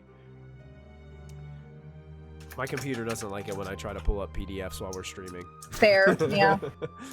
Yep, mine too. So, Ghalvin, do you wanna like go get some ale after this? Oh, absolutely. I could definitely go for a flag Okay, of golden. that sounds great. Okay, or okay, two. okay. Yeah, that sounds good. Yep. Okay. Yep. So you're Okay. up for it? Now? Oh, yeah. Let's. I mean, can we go? Do you want to go? Okay. Let's go. Yeah. It's just been a long travel, and I've been locked up Yeah. a couple weeks. Yeah. I want to get away. Okay. Sounds good. We'll go walk. Okay. He's got a big smile on his face. Okay. I casually try to brush the back of his hand with my hand. Okay. Let me make a roll real quick. Okay. This is as much action as Ashlyn gets. It's like hand holding. You bump his hand, you Second casually like base. brush it, and he like, it's almost like he wasn't expecting it, and just kind of pulls it away a little bit and says, "Oh, I'm sorry, dear. I didn't mean to get in your way." Oh, it's fine. It's okay. It's okay. You don't think he picked up on the subtlety? Okay. Okay. I found it. Just put it. And are you guys making your way out, Ashlyn? Yep. So Ashlyn and Ghalvin leave. Lachlan, are you running towards the? Yeah. Lachlan's probably leading the way in a trail of smoke. Okay. Fair enough. Diana, would you be staying with the Abbott, or are you heading out? Who has the hat of disguise? I believe Ryle. that Ryle is wearing it. Ryle has it. He's currently Damn, disguised as some kind of some elf. Oh, were you gonna I do was- some Cyrano de Bergerac stuff? Like, I was gonna spy on Ashlyn so that I could see how she's doing on her date. But he has the hat on and I can't take it from him. Yeah, and you gotta attune to that. I think. Yeah, I think you do have to be attuned to it. Oh. We Yeah, should you find do. one. Are there any wigs We need to get him up nearby? with one of that and another bag of holding, to be honest. Yeah. Yeah. Alright. Then that plot is foiled. It was a clever idea, now it's done. I will stay with the This is my Abbott. game. And fine. Okay. Great. I don't got game. Molfin, are you staying or are you going? Ashlyn's game is fine. Molfin in his mind says to Kallista, "Should I go and see this mage?" Are you worried that she'll recognize you? I don't know. Part of me feels more comfortable facing it ahead rather than having it sneak up behind us, but I agree. Do you want me to come with you? it is up to you. It seems like Diana's remaining here. I'll come with you. We shall take the horses in the book. Okay. Yeah, they can go. You guys can go drink and have fun. I'll escort Molfin. Okay. Wait, isn't that like the story of our lives? What? You guys drink and have fun while Kallista babysits everybody? Yes. Yeah. Maybe it's Molfin in particular. Yeah. Yes. Do you not think the ones drinking and going on an unsupervised date may need more chaperoning than me? I trust Diana to keep an eye on things. She's staying with the priest. Oh, is she staying with the priest? I can go. I'll go. Yeah, it's I'll okay, go. it's I'll keep an eye.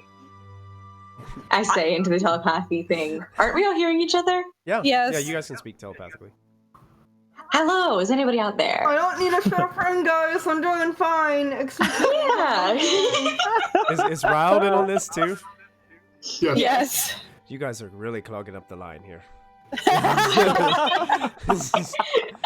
Please, one at a time. He just hears chatter in his head. I'll go. Okay. Make sure that Ashlyn is okay. Well, if you want to stay with the priest, I guess Dad could babysit. why do you need me to be? Okay, fair enough. Because Will you're. babysit me? To be Just to keep an eye. 100% honest, Okay. I could really go for some of this golden gulp ale. I mean, it sounds There you go. fabulous to be honest. Ryle, you and me. Absolutely. Play safe. It's I hope no one steps on one of his feet. oh, Oh God. he says in his head. He's he says in fine. your. I will be careful, Molfin. Thank you for looking out for me. You know, if you excuse. Almost always. If you excuse. If so anything lovely to happens, see. just message us. If you'll excuse me, I need to go drink your nephew under the table. Oh God. Yeah. If that happens, make sure to bind him. The last time he got drunk, me and Ashlyn had to save his life and clothing. Wasn't he trying to make out with a broom? Which He was trying time to was make out that? With a broom handle, I and then he recall got that. mugged outside in. He almost got Streets mugged of outside. Waterdeep. Oh, that was a different time. Yeah. Oh, that was a different time. There have been separate occasions. Oh, As you can see, this will be a walk in the park. Okay. Besides, Okay. and then you hear. Besides, I'm an expert in poisons. Okay. Calista just starts laughing. Calista starts laughing. And as you guys make your way towards the northern part of town, where this building is located, we're gonna go ahead and take our break there for the evening. As you guys are got your plans set on what you guys are gonna do for the afternoon. Those of you that are hanging out with us tonight, thank you guys so much for sticking around. We're gonna take a 5 to 7 minute break to refill beverages and take just a short breather. We'll be right back. So stick with us. We'll see you guys soon.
everybody, welcome back to Storm King's Thunder. This is episode 89 right here at Proficiency Bonus.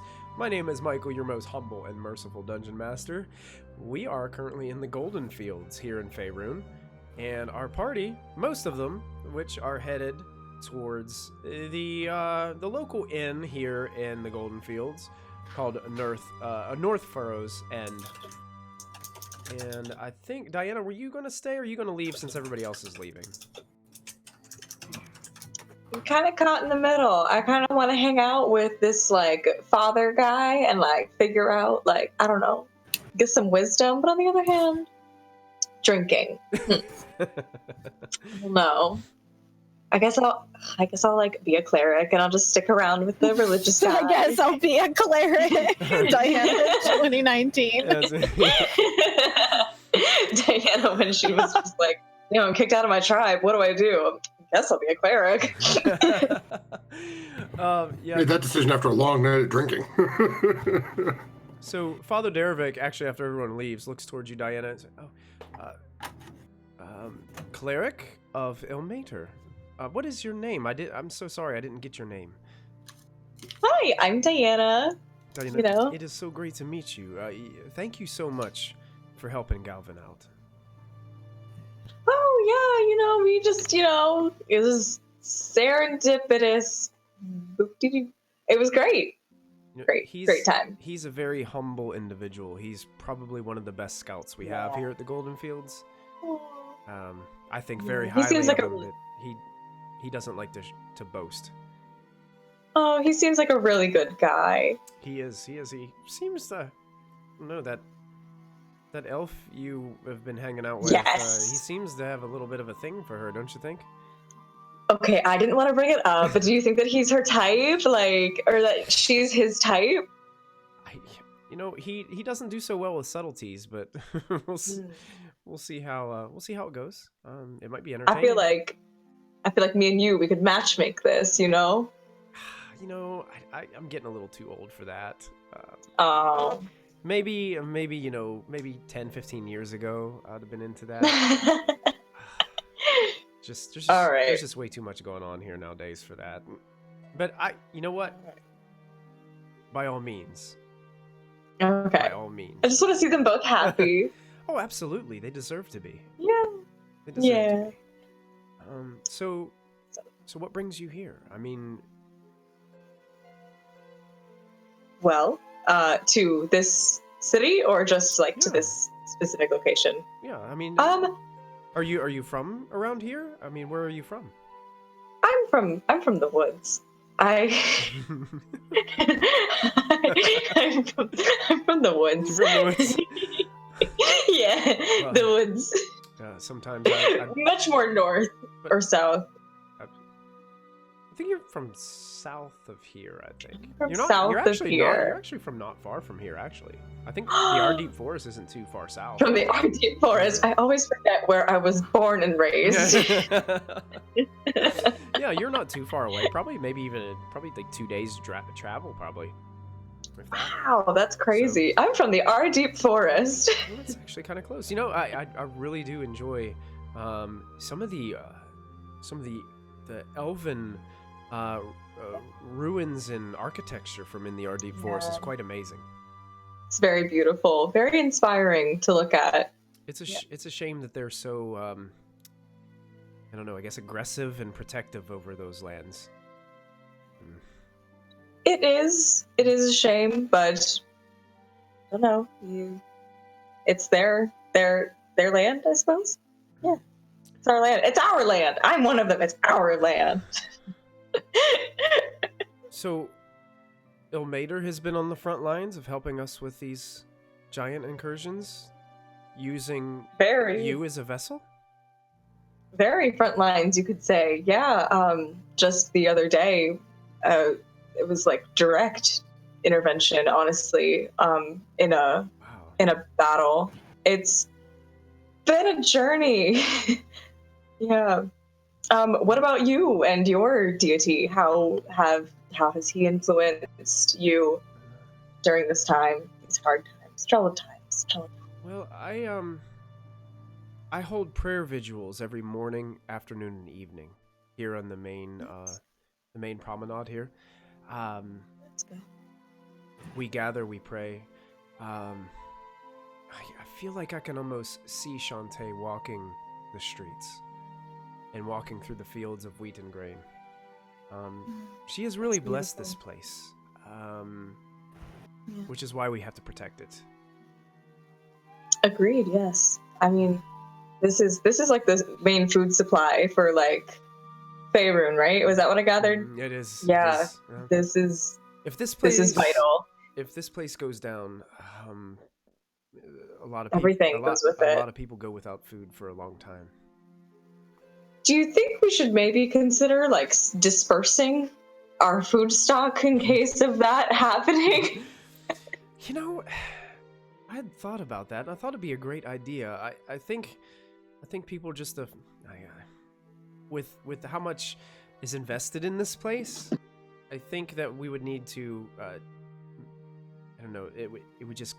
I have a feeling right now it's not top priority on the Lord's Alliance list and things of that nature. Yeah. Maybe if somebody could speak to somebody high up at Waterdeep, maybe we could get something done. We go to Waterdeep sometimes. You do? Yeah, I think so. We're not allowed in Waterdeep. We I'm not allowed. we But you are. we have Some of us. connections there. I personally know. What is it that they're?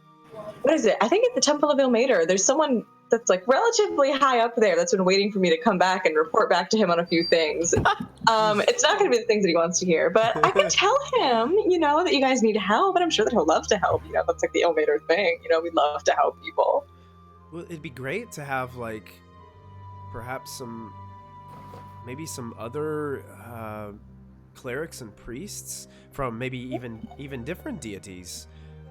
Yes. Help to support. Maybe we can construct other places like the Goldenfields all around Faerun, so it's not just centrally located one place that we have to protect. We could have that's a great idea. I love that. Did I tell you about this crazy dream that I had where I was in like a beautiful land of just constant food? It sounds terrible. It sounds terrible when I put it like that. But it's what I'm thinking. We Right. can make something very beautiful if all of our religions came to work together, and Well, they do work together in their own ways. yeah. I think But like, we're powerful. I think if we took more of an initiative on making things like this happen, I think your idea is great. We're gonna organize a new thing. I've discovered my life mission, you guys. It's to feed everyone. Let's see if we can. He kind of pulls up a piece of parchment and stuff. Let's see if we can map some things out. And Yes. he pulls you over, and you have this moment where a couple of other priests bring ink quills and stuff to you, and you set out on a nicely carved like wooden table, and you're sitting around. Like, he gets a map of Faerun out, and you guys start to kind of plot. Okay, well, where would be good locations where we could put other places like the Goldenfields around Faerun, so that way we can get food to people faster. And maybe Yes. we also got to think about, okay, what crops are going to grow right in these particular environments, and you guys just start to kind of put your heads together and come up with different ways to do Also, that. might I point out that the impoverished in the cities, they are being manipulated by their lords, and they live in poverty. When we were in some place that I can't remember the name of, there were so many poor people, and I felt so terrible for them. And we need to feed them. We need to make them a priority. Yeah, that's true. Yes, we do have to feed them. We also got to make sure we have to get the money from somewhere. Do you think perhaps maybe we could find some? I don't know. Who we need somebody to sponsor it? Dragons. They like money. I don't know. Dragons. Dragons. What dragon? What dragon do you think would sponsor such an endeavor? I mean, there's one that we're friends with, me and my group and I, who is more charitable, I believe, than most dragons. Okay. I don't know. I don't know. I could see, but I don't know. That's not a good one to. That's not a good thing to hold out on. I don't know a lot about dragons, but I know they're very kind of they're really particular about their hordes and who they're just giving things out to. Do you think this one would be okay with that?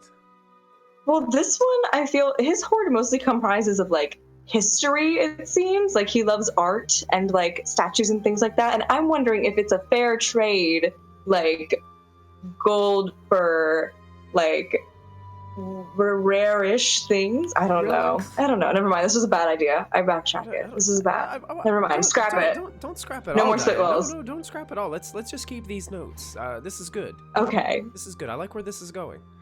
This is the rough draft. Yeah, but we can. Yeah, I've got plenty of pieces of parchment here. We can continue to. Okay. So you guys spent a lot of time there, and while you guys are doing that, I'm gonna transfer. Give us over to the rest of the group. Who is it? The North Furrow's End. It's a 3-story stone building. It has arched windows around it with surrounding gardens all around it. Plumes of smoke trickle out of many chimneys from this place. And there are life-size statues of rearing horses. Oh my god. Life-size statues of rearing horses. That's not a bad idea either. I hate you guys so much. Holy crap. Diana. Above the doors hangs a wooden sign that proclaims the name of this grand establishment, North Furrow's End, in fancy script lettering. West of the main building, you can see there's an attached stable house that can. It looks like it can hold up to 50 horses. It's massive. Wow. As you guys walk in, the place is it's kind of probably getting closer to dinner time now, so it's probably getting to the point of there's probably a ton of people in here. Look like just your standard commoner workers that are in here have been working in the fields all day, coming in, getting a bite to eat, getting a flagon of this ale, and just kind of getting comfortable. There's a lot of conversation going on. You can see behind the bar, kind of wiping off the bar and helping to serve some people, is this large man. He basically has this kind of like white button-up shirt on, but the buttons kind of pop out at the top, revealing this like, it looks like gray hair, but it almost covers his entire body. Like he looks really furry. Okay.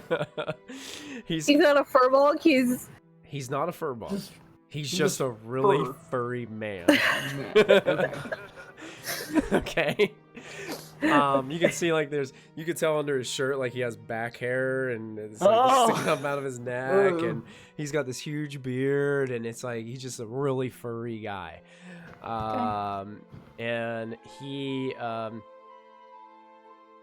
seems to be just kind of cleaning up. He seems to be serving people plates and just going over. Seems like there's several other waitresses and waiters that are walking around delivering plates and getting people flagons of this ale. This Golden Gulp ale, and bringing it around, and people are just having a merry time here. It looks like a pretty nice, easygoing place. Lachlan, let's go find a table. Come on, Ghalvin. Oh, absolutely. Let's find a table. Yeah. I don't know if I First round's on me. I don't know if I have any. Oh, here we go. Crowded bar music. I thought I had some. Oh. Here we go. Yeah. Should we see if there's outside seating for Ronald, or is he gonna be okay? Are you okay inside? I'm mentally telepathing that. Yeah, Riled, you good? I'm in the carriage right now. What are you talking about? It's proud? definitely a lot more crowded than I thought it would be, but I think I'll be okay. Okay. Please, I'm using the group channel. Speak to who you're speaking to first. Be careful, please. We're always careful. Are we Guys, getting I'm rooms so here? Are we getting What? rooms here? Moons? Rooms. Rooms? I don't know. I'm sorry, you're getting a room with him? Runes? No. Like giant? No. Oh my gosh! Wait, what? Well, that escalated quickly. Oh my god! I'm leaving chat. I'm leaving chat. There is no opt out. Oh. You already signed the 2-year contract. There is a 250 gold refund that you must pay to me before I let you out of chat. Okay. You have to pay off your phone first. Hey, hairy guy, I need a drink. He looks at you and he gives you Wow. this odd look, and he's. My name's Miros. Miros. Yeah. Well, most Not hairy guy. most people here call me the Yeti. Oh. Okay. Really? Why? I don't know. I can't quite figure it out. And then he starts to Yeah, smile. He fine. starts to smile at you, Lachlan. Here, this one's on the house. And he puts a flagon of this Golden Gulp ale in front of you. I'm sure you won't have anything like it, ever. Tastes pretty good.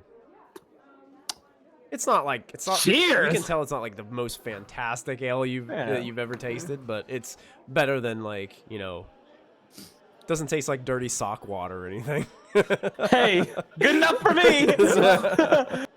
I'll have a round for all of us. All right, you got it on the house. And he puts it down and gives basically I like this guy. everyone gets a free flagon of this ale. What's his name? Miros? Miros? Miros, Miros. Miros. He is dubbed the Yeti.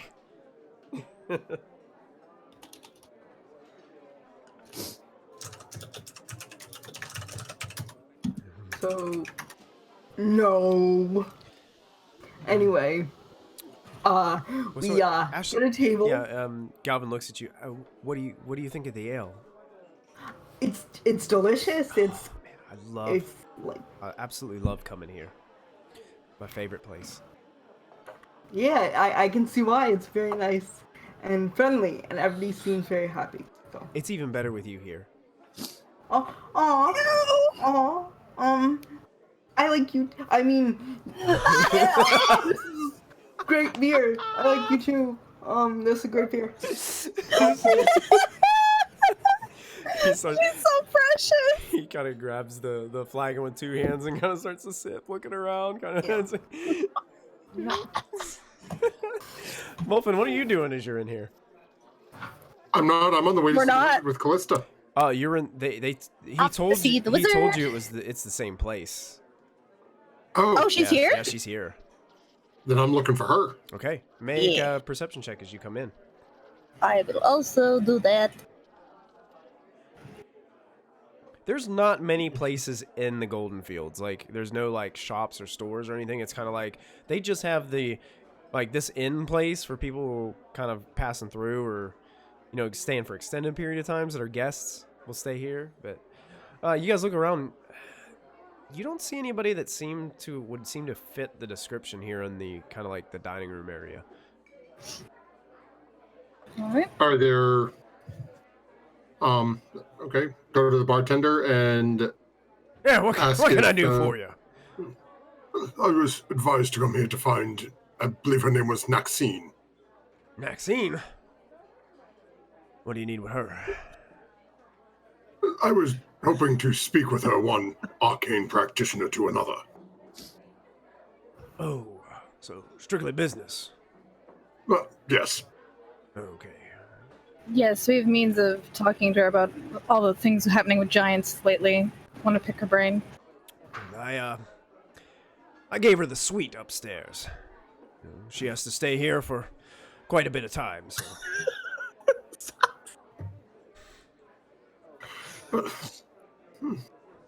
Is it permissible for us to just go up and knock? You know what? I better go up on ahead and see if she's okay. And you wait here. I'll be back. And he God says- damn it!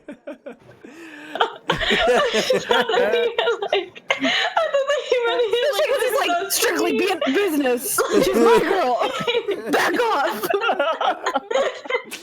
And then you're like giving it to her. He kind of goes towards the steps, and Molfin, make an insight check for me, please. Kallista, are you right there with Molfin? Yeah, yeah. Make an insight check too. Okay. Was he jealous?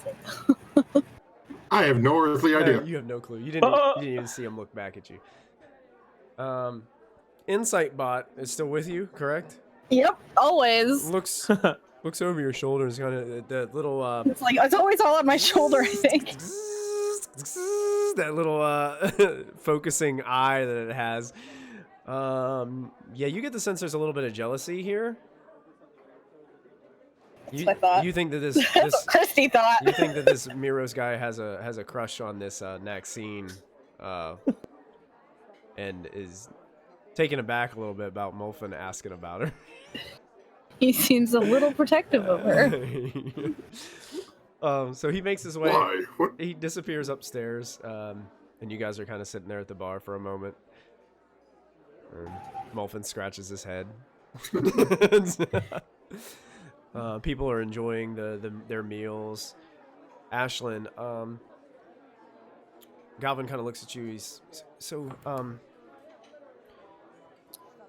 So how long you plan on traveling? Oh, I don't know till things are done. Have people reached out from your monastery? No, not yet. I was kind of sent, to, just see the world a little and find Diana's mom, and I don't know why I'm talking like this. It has a nice canter to it. Oh, thank you! Are you a singer? Oh, no, not me. Oh, yeah. So, yeah. But I don't know. I just thought you might be with. It was just good rhythm.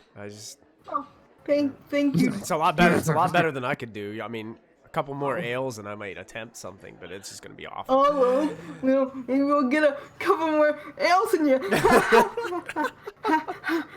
Oh. Lachlan, what would you be doing during all this? Drinking and also trying to get some time alone with Riled. Okay, yeah, you guys end up sitting at a table together. It's odd because like Riled ends up, he just stands beside a chair on one side of the table because he's afraid to sit in it because he's not sure what that will look like with the hat of disguise on. Right. This is kind of tight. It's uncomfortable. I can. You can't tell, but my two front legs are actually on this table. That's terrifying. You trust me. You don't want to see what it really looks like. It's bad. Yeah, I can imagine. So, have you ever tried to shoot your bow and arrow while you were a little intoxicated? Oh Probably. no. Oh no. Why? Oh, I was just curious. Really. Yeah, I'm pretty sure I have. Yeah. So, Riled, yes. I've got something very serious to ask you. Okay, I am all ears, Lachlan. Can you make me a poison arrow? Oh. Can I make you a poison arrow? Like a real nasty one. A real nasty one, huh? Yeah. Creative. How about I do one better for you, Lachlan? Since you were so generous and have given me much ammunition and have, I don't know, just have helped. Well, you know what? You've helped Kallista in so many ways as well. She's helped all of us. I mean, you've become quite a friend to my daughter. She's good people. How about if you? Oh. How about if we stay the night here at the Goldenfields, if you get me a quiver full of your arrows, I will make them all drow poisoned arrows for you. Damn. Serious? I can do that for you, but it will take me most of the night, and I do not have time to make my own. But I'm hoping that maybe we won't run into anything in an extended period of time, if you're willing. I start crying just a little. Now Shedding some manly tears. the problem is, Lachlan, I'm going to have to show you how to go about it as well, because the poison wears off relatively quickly. I mean, you have to continuously recoat them. It is not an easy job. So you're gonna learn how to do that? That's so cool. I'm disciplined. I'm willing to learn, boss. Yeah. Put me in, coach. He looks at you. He's like, I love how energetic you get sometimes, Lachlan. It really brings a good, just good essence to my spirit. I have a zest for life. That's much needed for someone like me. Yeah, he's definitely willing to do it, and he's willing to show you. Cheers to that. Yeah. I bet they have a poisoner's alchemy kit here. I have a poisoner's kit. Callista does. She got it in Skullport. That makes sense. Well, Nothing like two drunks making poison. Poison arrow. Yeah. I'm then like pricking my finger and it's dying. Straight up dying. It'll be fun. Yes, kids. When you want to poison your arrows, don't be intoxicated and handle sharp objects with poison. true. Hang on, when you guys are done poisoning your arrows, can you do the apple shooting off the head thing? Yes. I can see Raoul and Lachlan like hanging out. Yes, He's that's never made it sober. yes, Lachlan. That looks like a great idea. You hold it right Oh there. god. Oh god. Hold very still, my friend. Hold still, please. Oh, right there. There it is. Aha! I got it. Good night. Wait a minute. Where'd you go? They have a hospital in this town. You have a cleric. Call Diana.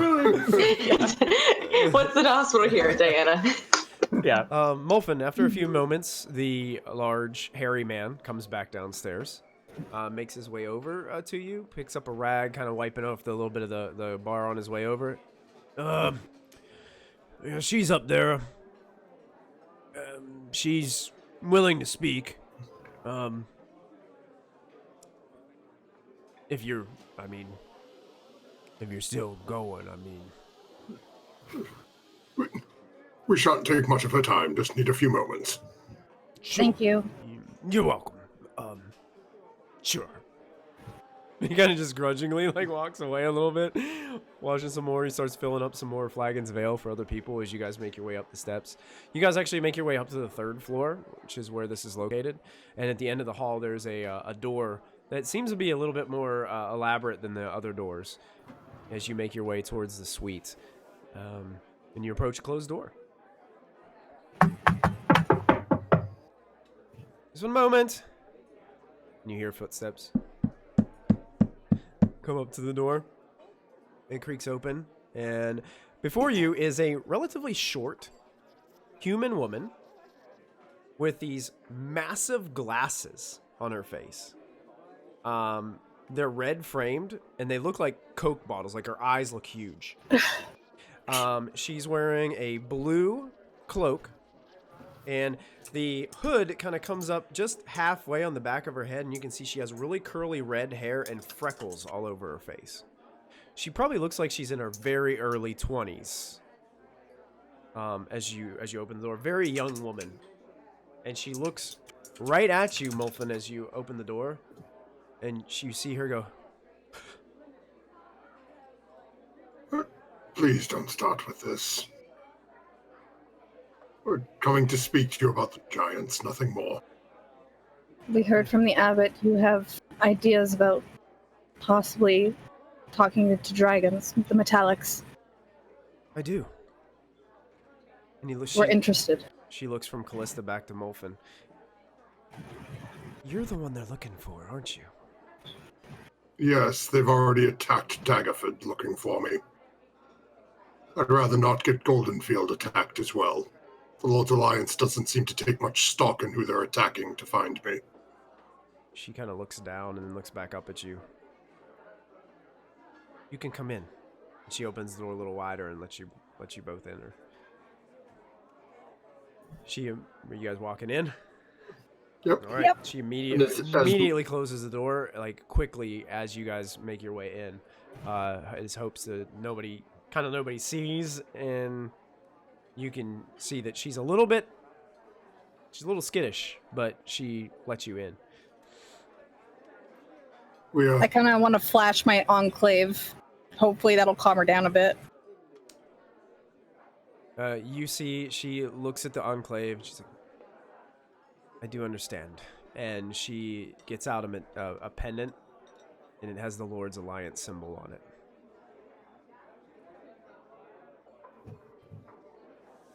Gonna flash your harpers? Nope. Don't do that. I don't think he has it. I think Molfin the No, second it's on has the it. He doesn't even. Back Yeah, with that's my true. wife. Like your sim has it, doesn't he? Yeah. But Molfin will look at her. Yes, the Abbot mentioned you were a member of the Lord's Alliance, which is part of the reason we sought you out. More to hopefully spare this city for the day or so that we are here before heading back off on our journey to Yata.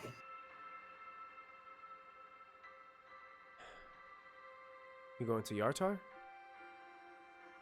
Yes, we have another stop to make there as we're dealing with the giants before our next stronghold. Well, I have been trying to communicate with some of the higher ups, but they're just not listening. No, I've been writing all these books and papers, and she's like pointing all around the room. It's a mess in here. Like, the desks are covered in books that are open and turned to different pages. Pages are ripped out of some notebooks. She's got parchment laying everywhere on the floor. Some of them are crinkled up, thrown into like looks like a waste paper can. Basically, it's overflowing with parchment and stuff. I was just trying to put two and two together. You know, anything that I can do to help. Of course. We have been going through, thanks to this small band we are traveling with, thanks to the gesture at Kallista, keeping most of us together and alive. We have managed to slay 3 of the giant lords so far. You have. The hill, the fire, and cloud are all leaderless and broken. So you're fighting for good? Yes. The Lord's Always the tone of surprise. The Lord's Alliance has been sowing seeds that you are the epitome of all evil. They do so out of fear. I have claimed weapons of the enemy to use to destroy the enemy. And it's worked. Yes, we have the hill giants that attacked here a few months ago are dead thanks to us. The people they still had captured believe.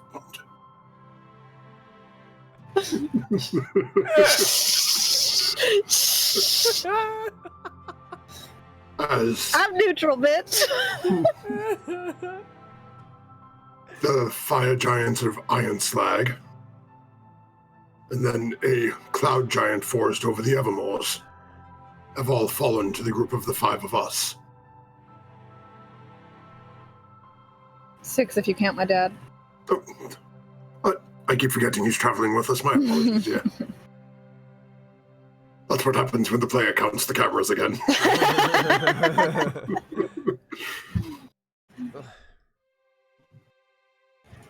We have a few more stops to take, but as we were dealing with an issue in Daggerford involving a rather high church official for the Temple of Ilmata, and one of the items that I have claimed,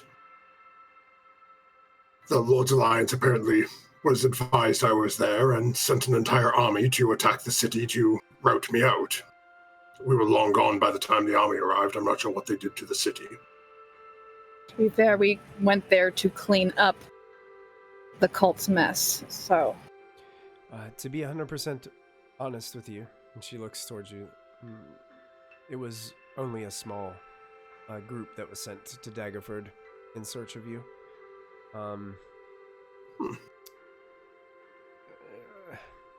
I have a feeling, and she looks kind of at all of her notes, that once all this dust is settled from this giant mess, you will be top on their priority list. My dear, it appears I already am. There are still giants to deal with, and they're sending people out looking for me instead of dealing with the problem. But they haven't set their entire force at you. You will know if the Lord's Alliance is if you're top on their priority list. They will send everyone.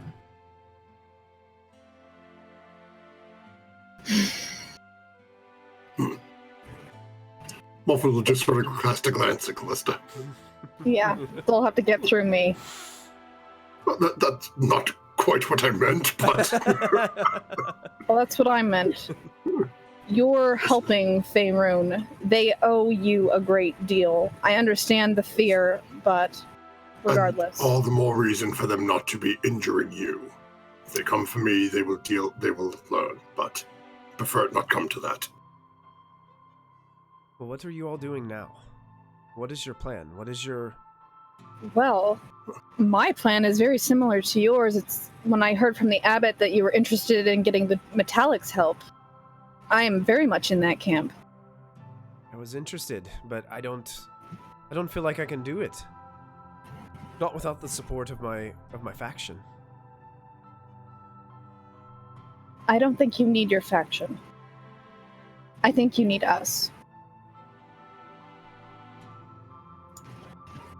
What can you do for me? Well, I'm already in contact with 2 Metallics. I'd be interested in learning if you know of any others.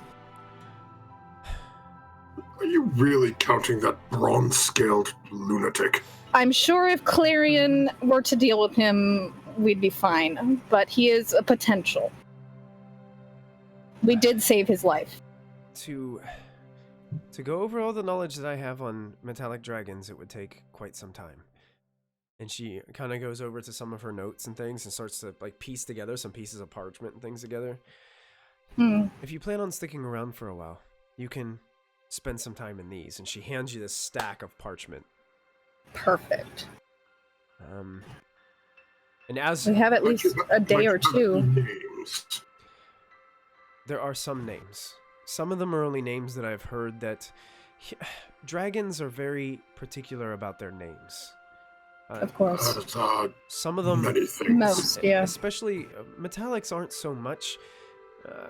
Chromatic ones, in fact, love being called what the people name them. And they pick up their own names and use those as their titles. For example, I'm sure you guys have all heard the name Old Snarl. Oh, we're more than familiar with that legless monster. Worm, Klauth. Yeah. How about the Dragon of Statues? That is a new one. The Doom of the Desert? No. I need them blue. Blue! How about the Black Death? That is not blue. That sounds fun. Was that not a disease that people got ways back? I would say this one is worse than a disease.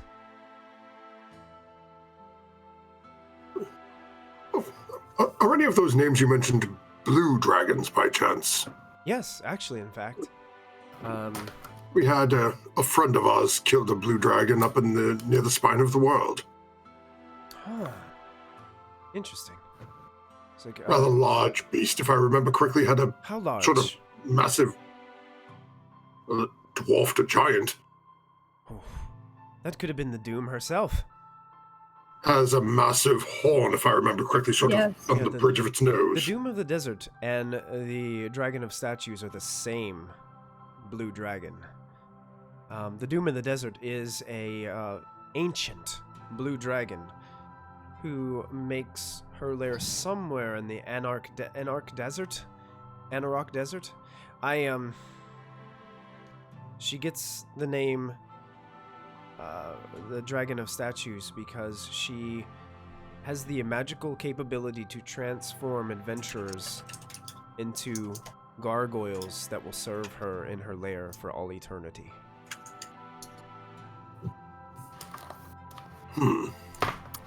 That's where we go next. And where is that? Do I know where that desert is? Oh yeah, it's way to the east, and it is massive. Is it east and north, though? Because we ran into that dragon up north, right? You did run into a blue dragon up north. at the spine of the world. But the blue dragon wasn't ancient, was it? All I know is it was bigger than. I know it was big. Yeah, I know it was bigger than Harshnag. You guys could tell it had scars and things of that nature that kind of give you the idea that it's definitely not like a young one or anything like that. Right. But you're not exactly sure of the age. Okay.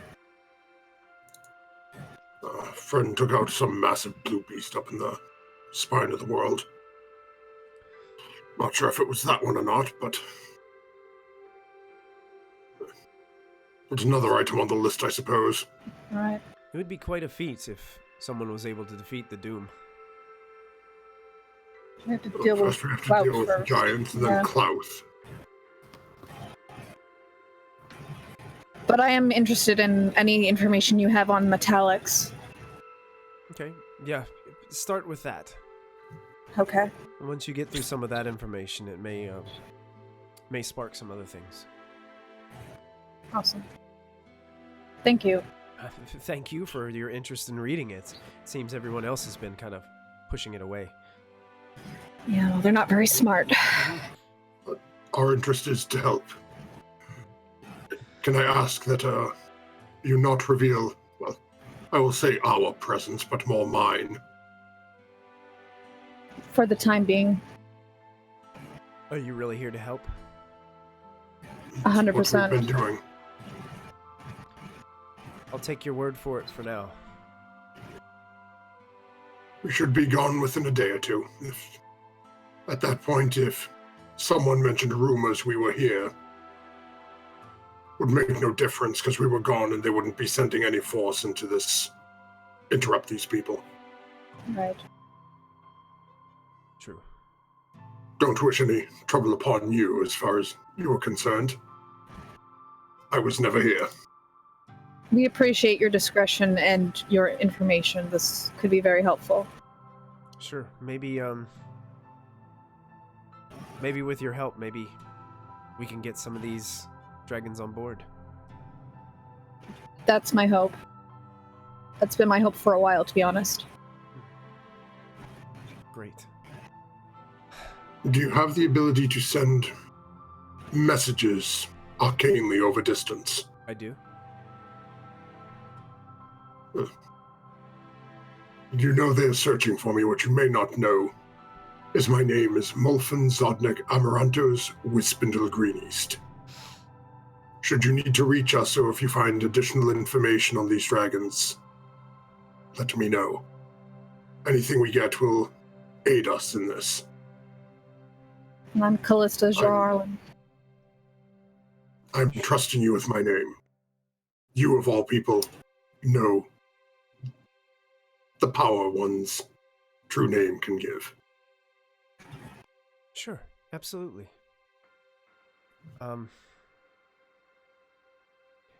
Why so many questions about blue dragons? We lost a friend to the blue dragon, and our companion was very distraught and is still grieving that loss. So it was a hard blow to the entire party when we dealt with that dragon. And should we be able to find out that one of these massive beasts that have been torturing people has been dealt with, may help alleviate that, as our friend who died in the battle is all of a sudden no longer just a forgotten person who died at the hand of some dragon, but A hero. a hero who has slain one of these legendary beasts who have tortured people. I respect you both. I am going to, Question: was Harshnag part of the Lord's Alliance, or was he Force Grey? Harshnag was I think Harshnag was Force Grey. formerly I think. Force Grey, and then kind of like he's Gotcha. become kind of like a on his own kind of Maverick. maverick. Yeah, basically that's what he's been. Yeah. Okay. Just going around, basically stomping, just beating the crap out of giants or going nuts. That's what. He's Okay, been I doing. will mention Yeah. Harshnag's name then, because he's probably he might be famous to a certain extent. Yeah, so yeah. I mentioned his name. A lot of people know his name, more so closer to Waterdeep, and we are a little bit closer to Waterdeep, so they would know him here. He's still a little bit like, people don't want him coming near their towns because he's a giant, and they don't want their walls and buildings crushed by accident. So even though they know he's good, he is definitely... Waterdeep is really the only place like he is like they would actually welcome him into the city of Waterdeep. Right. Yeah. But if it is the case that he dealt with the ancient blue dragon, people should know. Sure. Yeah. She looks at both of you and she's like, if I find any more information about blue dragons, I'll send you a message. Thank you. Or other metallics you think may join our cause. Sure. I can do that. Do you mind if I borrow these for the evening? No, that's what I gave them to you for. Great. Please read. Okay. And to make sure that it is not difficult for you with my leaving, I will take my absence from you now and appreciate your candor. With a little flourish and a touch to his forehead. Disappears. And Molfin vanishes. Still can't open the door to leave until you do, Kallista. Kallista just kind of rolls her eyes and opens the door for him and just kind of looks at Maxime like, I have to deal with him on a daily. This is the type of drama I have to deal with on the daily. Opens door. Matthew, take an extra point of DM's inspiration, please. Awesome. So you guys make your way back downstairs. Basically, the chaos of dinner time has erupted in this place. Lachlan and Riled are having some drinks over at a table. Looks like Ashlyn and Ghalvin are just having some small talk over in a corner booth. Just kind of like staring at each other, kind of having conversation. Looks like they brought some appetizers and some different foods and stuff to you. Oysters. Oh, Spicy Dragon Roll is raiding with a party of 10. Oh. Whoa, You're welcome, guys. hey. Thank you guys for Hi, being here guys. tonight. Welcome, Spicy Dragon Roll. Yeah, spicy raid. I whole said hello and forgot that I was muted. Hi. Thank you guys for the raid. We do appreciate it. So you guys make your way back into the downstairs area of this tavern of North Pharaoh's End. And Before I BRB real quick, Kallista will get 2 rooms, like 2 big rooms, one for the guys, one for the girls, and Kallista will go read for a minute. Okay, sure. While I go BRB. Yeah, Kallista retires to one of the rooms and is busy studying these parchments that she just got from this mage. Looking over some information Molfin would about like to buy metallic dragons. Molfin would like to buy so much 2 for the of whatever. follow. Hey, Thank you. Thank you, Spicy Dragon Roll. Yeah, thank you. We appreciate it. Molfin wants to buy 2 of the strongest drinks that this place has. Okay. And send them to Ashlyn and Ghalvin.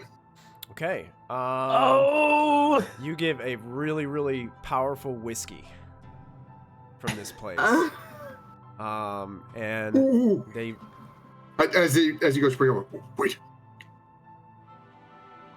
Will this still taste good if we put it in the ale? The guy looks at Boiler you. maker.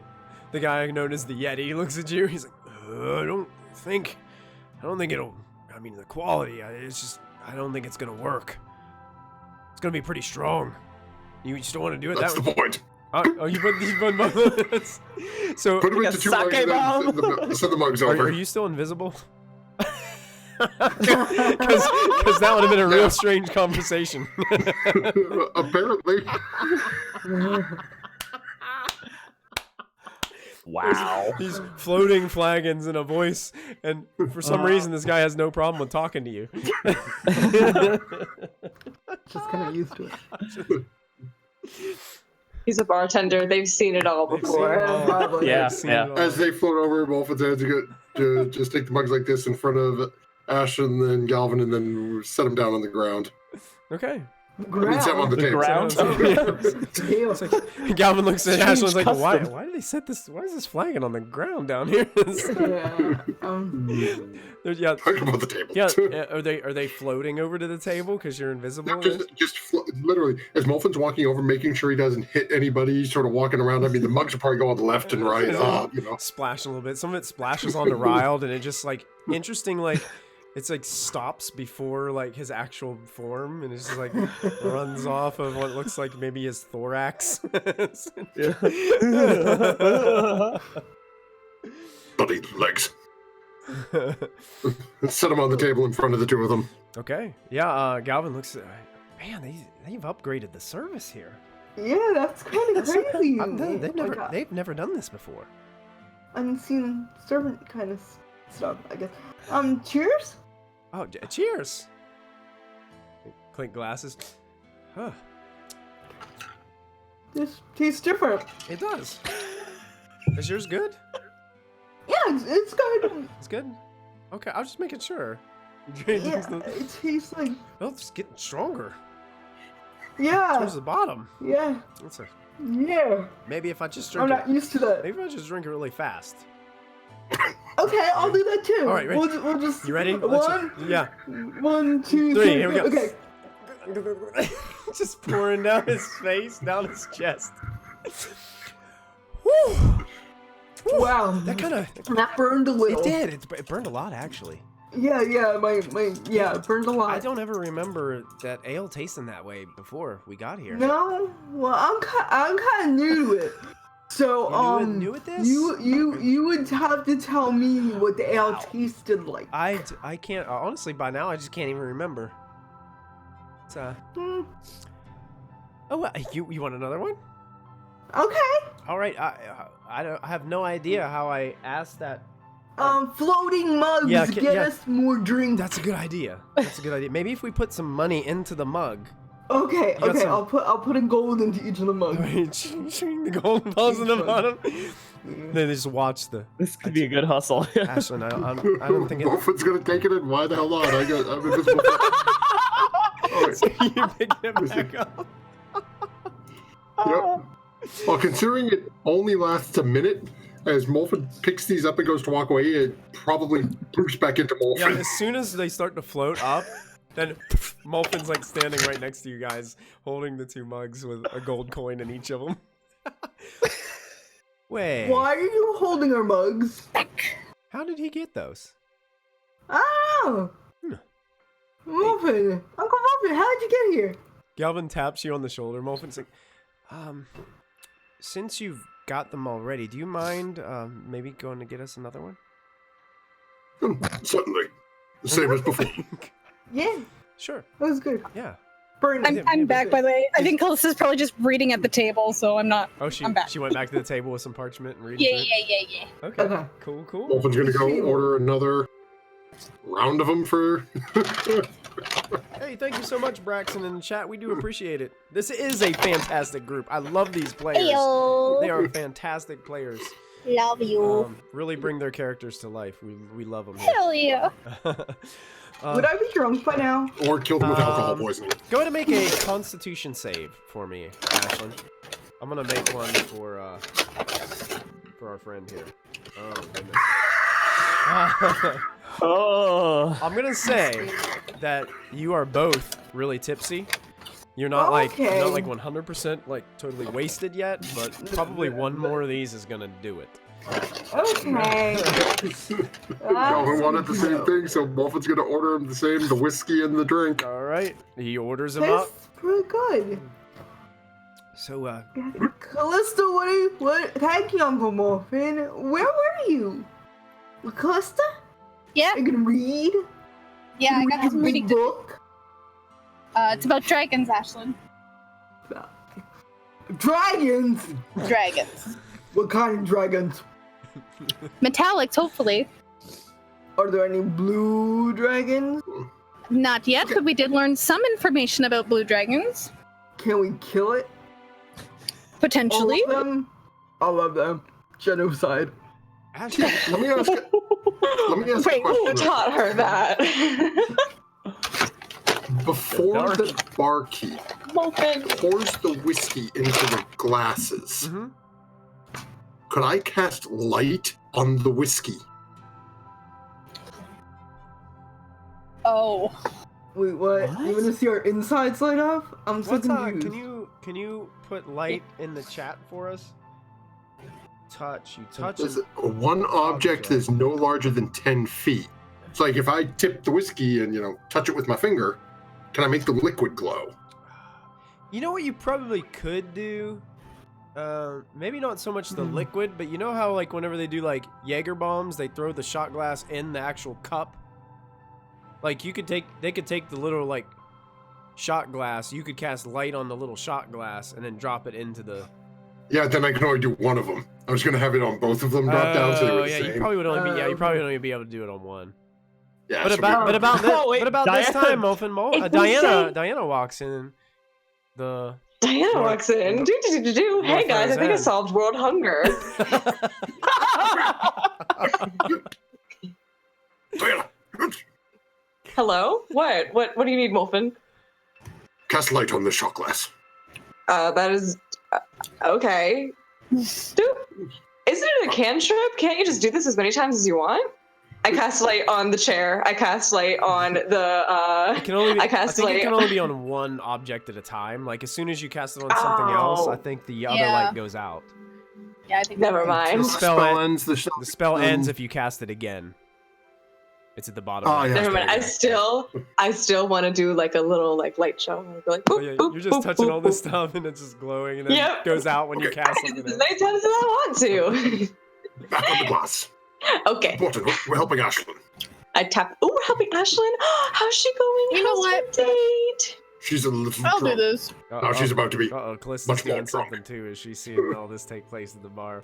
Some Dancing lights. And I put them in the cups. Put them in the cups. Oh. All right, so So as we drop, There's 4 of them. we lit up shot glasses in it. Now there's light from Callista. and Wolf's going to bring it over to the table. glowing lights. They can float out. The dancing lights can float out and float around them all romantic. Oh. So- Callista, can you do that? Molfin, you come Sure. back with these bright lit, sparkling beverages for Ashlyn. Why are they so Ghalvin. sparkling, Uncle Wolfie? And you set them down on the table. Thank you. Wow, I'm gonna really have to tell the Eddie that he has really, he's went above and beyond in this establishment. I mean, I don't Yes, remember any of this. Yeah. Amazing. Molfin, go get yourself a few drinks, and he throws down a couple of gold pieces to you, Molfin. Wolf will go to pick them up with his normal hand. Okay. And then I want to sleight a hand and try to put like 3 more back down. And be like, "No, you take it." Okay. You gonna use sleight of hand to? Yep. Okay, go ahead. So hopefully he doesn't notice like the extras, like try to stack it or hide it somehow. Okay. Oh yeah, Nice. definitely doesn't notice. Especially Especially since he's kind of tipsy right now too. of. Yeah, he All on yours. immediately looks towards Ash and it's like, "Shall we?" Yeah. Well, let's Cheers. cheers again. He clank glasses, and they. Wolfen's gonna disappear back over to Diana. Okay, so while Ashlyn and this Ghalvin are drinking over on the other side, what about the rest of you? Lachlan, are you just still hanging out with Riled, or? Yep. Yeah. Probably got like a poison arrow like an inch from my face and I'm wasted, you know? Oh my god. That's not good. All right, fine. Let's. Do you really want me to show you the secrets of this drow poison? Yeah. Okay, fine. But we can't just sit here with poison in front of everybody. I got you guys rooms and I'll slide them the key. As you guys are having this conversation, some people are walking by and they hear it and they're just like, "What?" And they just like skitter away from you as quickly as they can. Oh, I guess when I start drinking, I get a little loud. I am sorry. I apologize. They'll get it right. So I guess you guys would eventually head on up, and he would start to kind of train you in how to add. He would show you these poison kits that he has and how he uses them to basically coat the arrow tips in poison. So that way you can deal an extra bit of damage to your arrow attacks. Wow. Diana, you're hanging out with Molfin right now.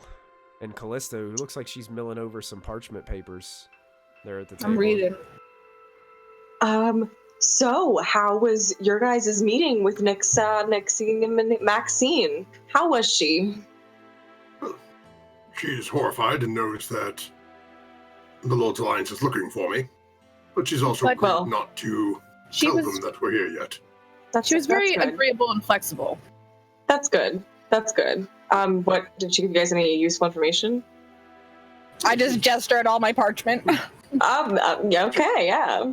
And Callista's still reading through what she told us. I made the passing comment that we were heading to Yata next.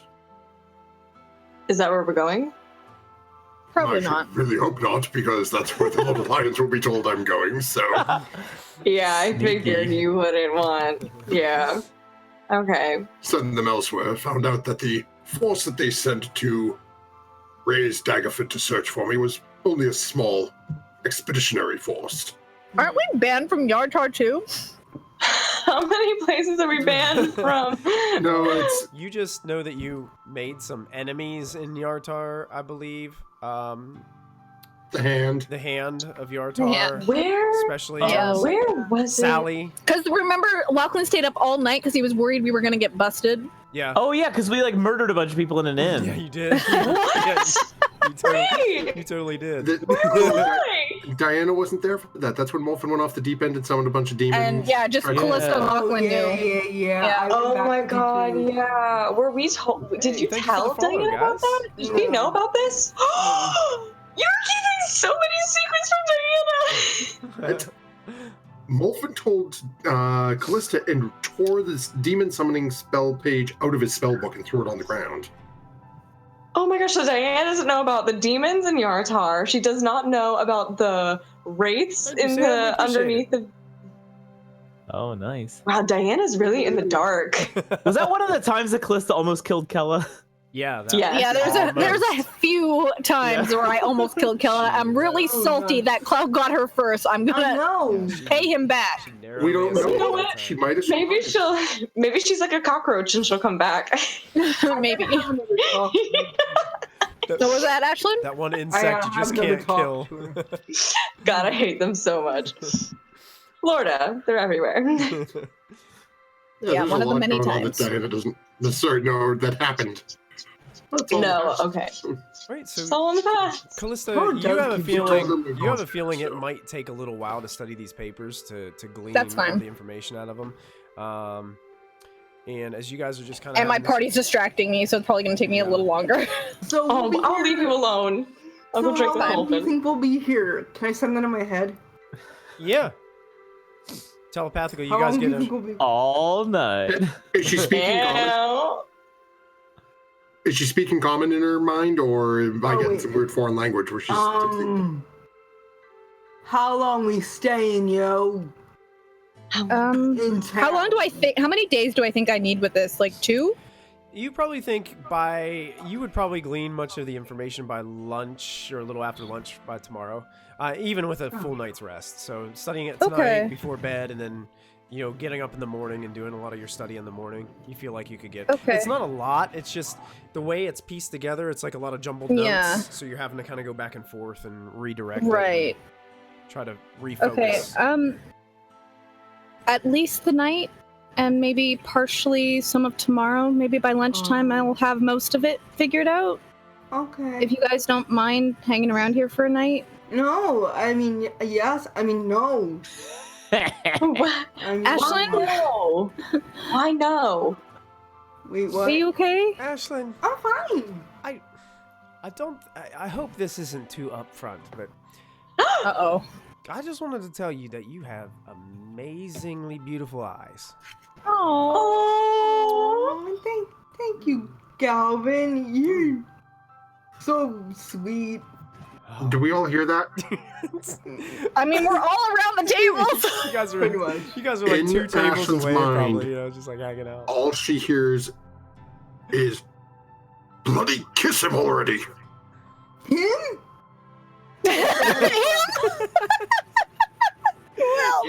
This guy? She grabs a random stranger walking by and lays on him. No, the Ghalvin, you fool. I'm okay. Ashlyn, do you like him? Yes. Do you want to kiss him? Yes. Oh, Go for it. On the cheek. sure. Wherever you want. I go up and I lean over and give him a kiss on the cheek. Okay. Ashlyn, stick your tongue out. As you.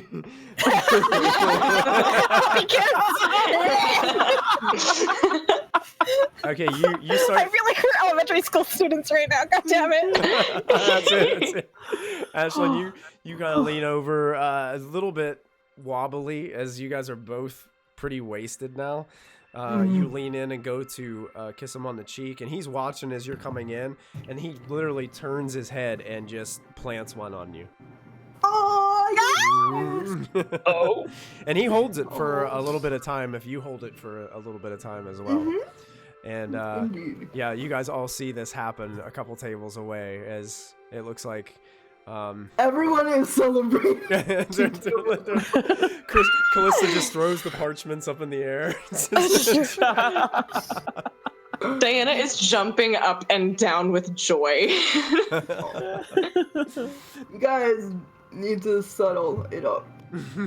Did you just tell us to shut up? No, settle it up. Settle it up. And he basically just pulls away after a moment of that, and Okay. then just looks at you and just goes, "Wow." If you've asked to. This has been a great couple of days. I agree. Yeah, he kind of And then we leave tomorrow. Yeah. Yeah. I think whatever was You in look- that last drink made me kind of sick. Okay. Well, I hope you get home okay. Oh, I was probably gonna stay here. Okay. I have No. key. Sorry. You have. I'm gonna let you sleep by yourself in a nice single room, and I will be next door in case you need vomiting help. Okay. That's, So romantic. that sounds. I wouldn't want to. I wouldn't want to make you have to do that. That's just. No, I'll help you out. That's- It's cool, bro. We're cool. We're cool. Oh, We're okay. cool. Where was that going? We're cool. Trying to be a drunk person when you're not drunk. All right. What about the rest of you? As you see this kind of winding down, Diana, can you go check on the griffins? Oh yeah, sure. I've been struggling with my own griffin underneath my chair. Like he's been biting my foot. Yeah, maybe take them out and get some exercise, some fresh air.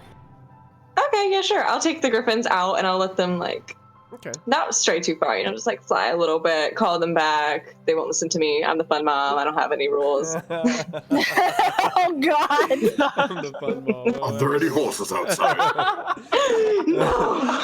So you head out. I would say you'd make your way out into the fields for a little bit, have some some exercise time for the griffins as they get out there and get to fly around a little bit. They are definitely growing in their maturity and growing each day. If there's anything else, nothing else that you guys would be doing, we could fast forward a little bit. Sure. And Molfin would end up heading to the room, drag that big ass spell book up the stairs. it's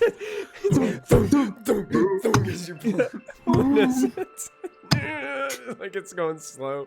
There are like 5 people behind you on the steps just watching you. Like you can see the look in the one guy's face. It's like, seriously? Okay. But this would go a whole lot quicker if you weren't so lazy and would help. A couple of the guys go, fine. One of them reaches down and picks up the other end of the book. Where did you get this anyway? A giant's castle. Yeah, good one. Insight checking, bro. Insight check. Go ahead. Go ahead. See what I'm He helps you get it upstairs. You guys find comfort in your rooms. Ghalvin got a smaller room. He couldn't get one right next to you, Ashlyn, because they had the way the rooms are laid out. The bigger rooms are kind of together, and they got some smaller rooms at the end of the hallway. Okay. So he's down the hall. I'd like to stealth in his room, but sleep on the floor. Okay. So you want to sneak into his room? I guess. Okay. Like, what do you do with drunk people when they need help? Sure. Go ahead and make a stealth check. Oh my god. I was just about to whisper Michael that I was going to wait for you to pass out and then levitate you into his room. Yeah, I stealth in. Whoa, yes. Does anybody have a passive higher than a 28? I think mine's Kallista? 22. Yeah. No, I think she beat me. Yep. 19. Somehow, in the middle of the night, Ashlyn sneaks out and I'm 23, so yeah, she beat me. just kind of vanishes. Like she just, you guys don't even notice. Like I would assume this would be probably after you guys have fallen asleep. That she does this. This is like Ashlyn's drunk idea. Like, if he gets sick, I can help him. But I gotta be all stealthy. So I'm gonna creep out after they start snoring. Okay. So, are you guys, the rest of you, after you study some parchment, Kallista, would you kind of bed down for the night and? Yeah, probably. Take it easy. I probably spend some time at the Griffin probably before I pass out. Take her out again, and yeah. Sure. Diana, same to you. Same with you. Yeah, something like that. I kind of want like a feather chaser so that I can like, you know, like make him chase the feather. Okay. Cool. Yeah. Definitely. I want cat toys for them. Cat toys, nice. I want to give them catnip. I gotta trust him. You know that it's a flying cat, literally. Oh, It is. Molfin, now, how much time did you have to spend studying that book? Did you determine how many like days that you need to study to get the things that you need done? Probably like 12. It's like No, Wasn't it like 5, 4? Yeah, I need a total of 5 days. Yeah. And then, did you calculate how many days you were gonna teach Riled as well? I did make the rules, so I know what spells that he will get. I just need to know, like, because you would probably do the studying first, and then you'd have to spend an additional amount of time helping him. So I guess the spells that I'm giving him are already spells I know. Hold on, just go find the list. Basically, what I'm doing is the time that you work with him is going to be the same time as it would take for you to learn the spell. Oh, okay, now I follow you. And you said he only gets up to 4th level spells, right? When he gets up to 4th level, and I've already rolled for the ones that he can actually learn. Okay. So that's 6. But I'm kind of trying to get myself a gauge of a timeline. Can we like stay here? Cause like this place is so nice. So it would take a day with Riled, 20 hours. Okay, so just a day of just constant study with Riled. Yep. Okay, perfect. And if you wanted to break it up too, you could break it up by spells, like do like one spell before, like in the evenings or in mornings or whatever. Where's Gum-Gum? Gum-Gum is probably staying with you. Okay. She probably devoured a bunch of food in this place. And a person. Yeah, because I only got 2 rooms, so one for Gum-Gum and us, like the girls, and then Riled, Lachlan, and Molfin get the other room. Yeah, Gum-Gum would be staying in there with you. She passed right out. Like, she looks like she's haven't had a nice place to sleep in a long time. Aww. And is just enjoying the comfort of this place and snoring loudly in your room. Loud goblin snoring going on the whole time. So you guys are bedding down, resting. Could I do one more thing before I go to sleep? You sure can. I'll send Clarion a message. Okay. Hey, just checking in to see how things are. I'm doing some research on metallics for potentially helping with this war. What are your thoughts? Clarion responds back. It's a good plan. I'm not 100% sure how many would be willing. Things are going well. Communication has been made. I'm a little curious. the Queen Dagnabbit seems to want this iron flask. A little hesitant. I know dwarves can get a little territorial and possessive. I'm not sure it's the right idea. I'll be messaging him in the morning that it's not a good idea. Don't do that. Please, BB, no. You kind of got Go with your gut. You kind of got the vibe that his gut is telling him. Telling him no, yeah. He's and, smart. And you know that it's safe in his citadel right now. So Yeah. Okay. So that would be. Apparently, it's not in the citadel. Apparently, he has it in front of her. No, he was. You guys had. No. I told him to hide it in a special place. So like, I don't even know where it's hidden. He's got a special place. He hid it. Where But he one hid of the things that he was going there for was to find out, what's going on with that, and some other things. Yeah. So. Yeah. When that topic was brought up, it seems like the queen has interest in it. Cool. And who was Queen Dagnabbit again? I forget. She was the queen of Mithril Hall, I believe, is the place. We haven't been there. We've just heard of her. She was. She sent people. That's how we found That's how you met Clarion. Clarion in the first place. Yeah. Clarion owed her a favor, and since she's a member of the Lord's Alliance, she sent those dwarves to disable Zetharos's tower. Oh, okay. I wonder how he's doing. Good old Zetharos, huh? Yep. So you guys bed down for the night. Lachlan, you get some training in this poison arrow. I'll give you the specs of it while we're off stream, so you know the exact amount of what you know and what you can do. Because it might take you a few. I imagine it's not a little bit of training. It's not something you're going to pick up 100% right away. It's going to take some practice. And I'd let him. I know he probably needs to focus a little bit on his spells too. So that's more. We should stay here for like a week, guys. Just saying. As you are. Nobody knows where you are. Yeah, that's true. You're off and about. As you are sleeping, Kallista. Yes. Let me change the music here. Oh God! What are you doing to me, Michael? This is another long game. I'm scared. Let's see if this works. So scared. Michael's long games last for 2 years. They do, and they scare me. Yeah. They scare me too. He stole my soul.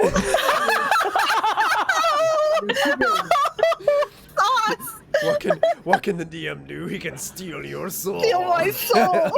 He can't. Yeah, Molfin doesn't have a soul. That's a little. No. Yeah, I still have a soul. Oh, okay. It's just not in his. It doesn't belong to him. It's still mine. It's just it's being given to somebody else when I'm no longer needing it. Kallista. Yes. You are standing in a dark office space. There is a desk in front of you. And behind it, a door opens, and you can see that there is a red glow that comes out from the door as something flaps and flutters into the room, much like a bat. The door closes behind it, and this dim, red, deep maroon glow just seems to cascade these dark shadows within the corners of the room. You see a large file cabinet behind the desk as a small creature that you recognize as someone that looks relatively similar to Molfin's Impy stands upon the table in front of you, wearing a very nice black and white 3-piece suit with a black tie that disappears down into his jacket.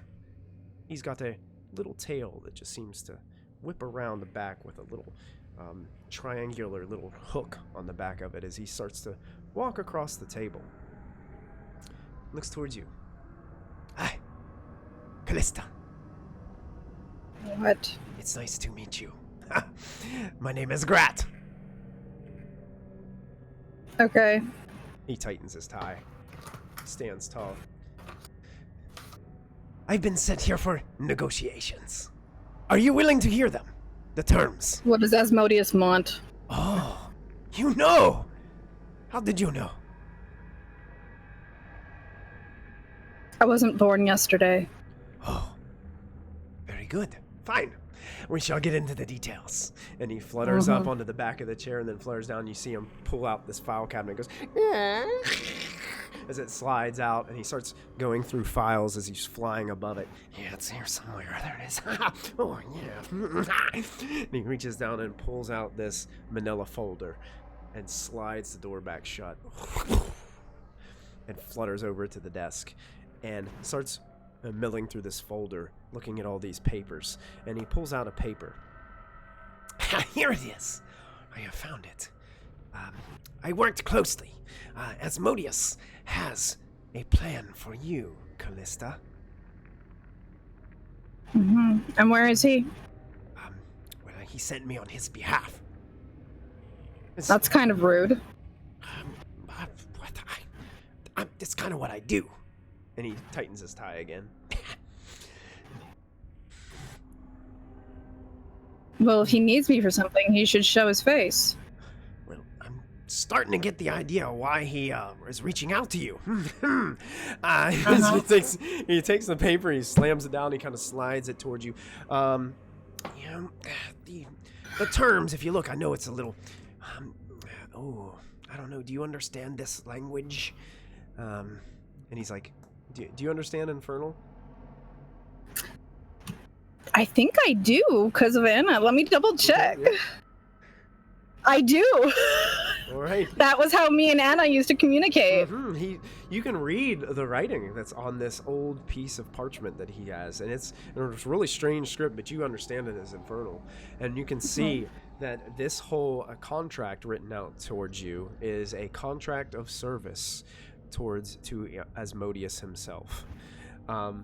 And the stipulations that are included within this contract, they are... He kind of looks at you and he's like, I know the contract is a little ambiguous because, Asmodeus is doing something I'd never seen him do before. See, he wants to know, what do you really want? What is most important to you? Careful with your words. You are currently writing your own contract of service. Well, I don't feel comfortable telling you what I want unless he was in this room.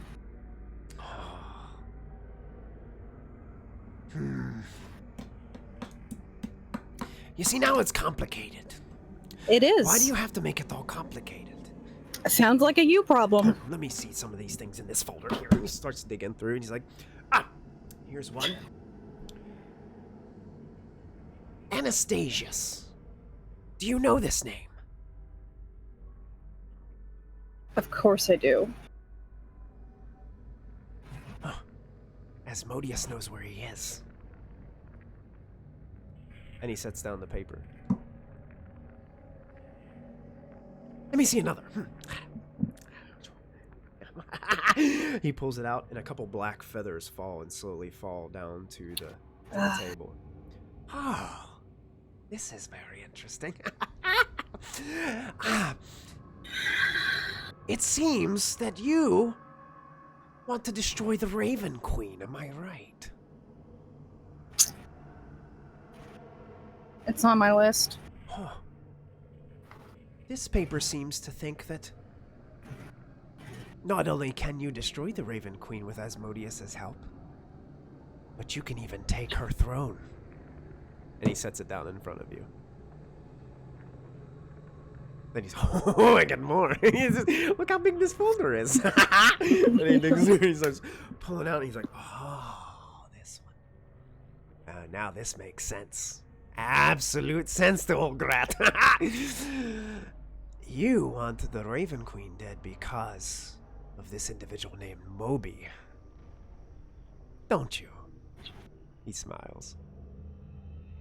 You've certainly done your research. Oh, Asmodeus knows lots of things. And in Asmodeus's top attorney, I think I can handle it very, very well here. Let's see.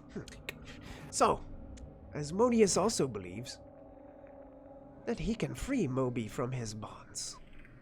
With, obviously, your, oh well, your willingness. And he sets it Question. down and slides it over a little bit. Yes. Grathan's a question. If I take down the Raven Queen and become her, can't I just do that without his help?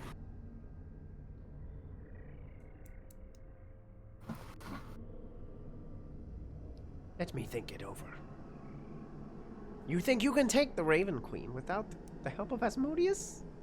No, I'm saying that once I've dealt with the Raven Queen, Yes. Moby is not an issue, because I can free him.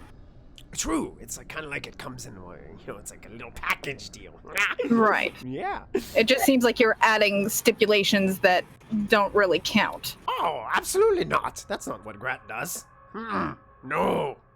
Absolutely not. Why would I do that? Gee, I wonder. No, Grat doesn't do that. I just straightforward, straight and narrow.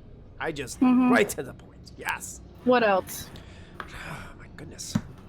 Asmodeus was right. That Molfin, he signed right away. He did not delay 1 second. It was just like, sign it. Done. Grat work done. Much too difficult. Let's see. Let's see. You could say I've learned from his mistakes.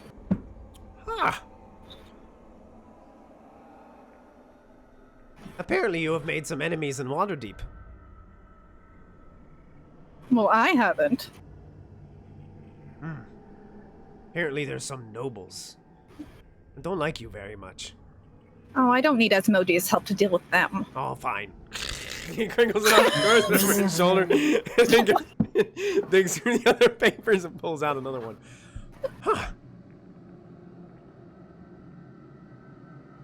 Horncrow. What about him? Not him. Your mother.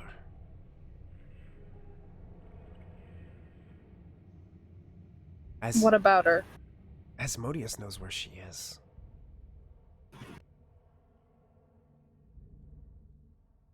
Would you like to see her again?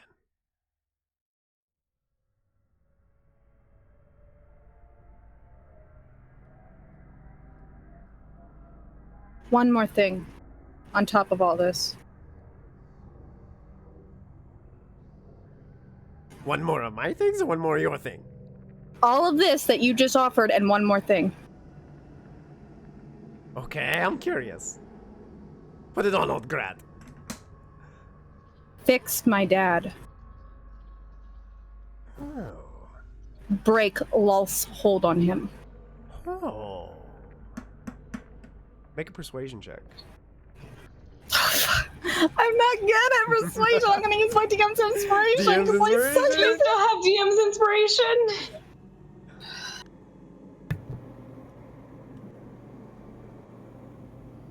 Oh.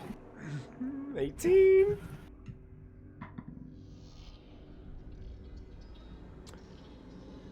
You drive a very hard bargain, Kallista. I think Asmodeus would like that. Anna, Raven Queen and Moby, my mom and my dad. Or no deal.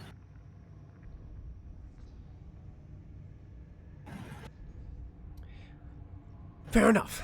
But you must understand the conditions of the deal. The conditions include as follows. Kallista, there is a very powerful magical item currently held in the hands of the Storm Giants. They call it the Wormskull Throne. It can be utilized to defeat the Raven Queen. And it can serve and act as your throne to replace the one in the Shadowfell, where you will serve Lord Asmodeus as the leader of the Shadowfell for all of eternity.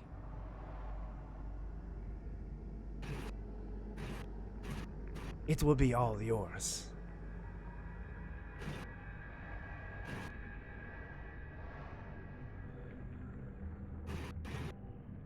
1 second. Christy's gonna roll real dice. What?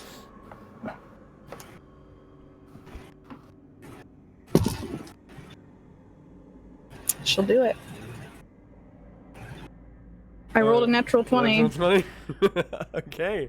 As you guys were saying this, you watch as the infernal script begins to burn around the paper, and it's changing as you guys speak. Like, it's almost like the negotiations taking place have changed the contract in front of you. So it's been morphing the entire time you guys have been back and forth. And he looks back at you. Asmodeus wanted me to ask of you one possible last thing. Now, this is something that's just kind of a clause under the contract. If things sort of happen the way that they should, if things happen, it's just kind of What do you mean? Well, here's what we need. If your friend Molfin should fail,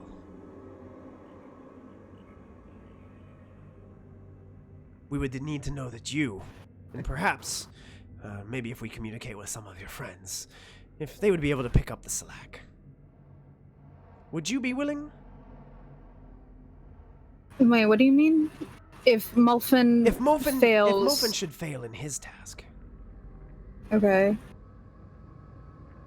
would you be willing to pick up those reins?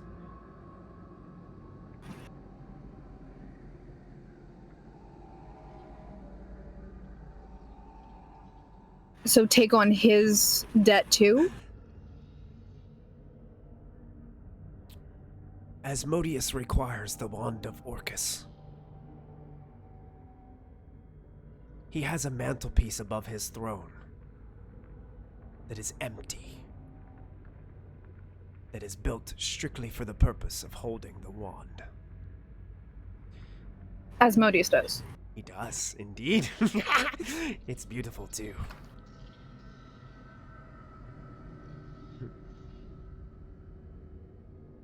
What's the purpose of that? Like, what's the point? One demon lord down. Another trophy on the mantle. Weaken the abyss. Take it for what it is. Destroy it. Cast the demons asunder. And watch them writhe in their own suffering. It is a diabolical plan. And I believe, Asmodeus and I have recruited the right people.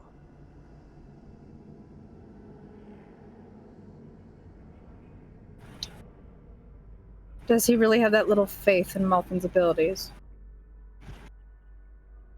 I thought he was smart with his decisions. Oh, he's very smart. Smart enough to have a plan B. I'm no plan B. Or better, plan A? Huh? Give me some credit here, I'm trying. Boy, I don't get paid enough.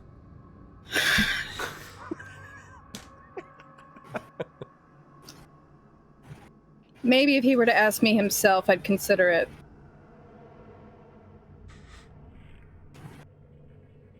So dismiss the clause, you'll accept the others?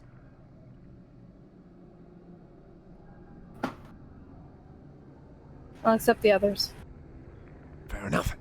He slides. Molfin's deal is Molfin's deal. This is mine. He slides over the contract towards you and slides over a quill that has this, you can see like a blood red ink bottle that the quill's sitting in.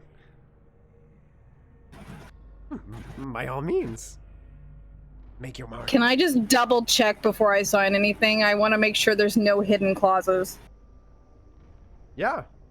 Go ahead. Yeah, make a, I guess an investigation check as you're like diving through, like investigating the terminology and things like that. Oh, God, I'm not good at that either. It seems like kind of like word to word for what you guys were discussing. It's almost as if like the contract was like writing the words and how you guys were playing it out. And the extra clause that was appearing as he was talking has kind of burnt off of the page, like it no longer exists there.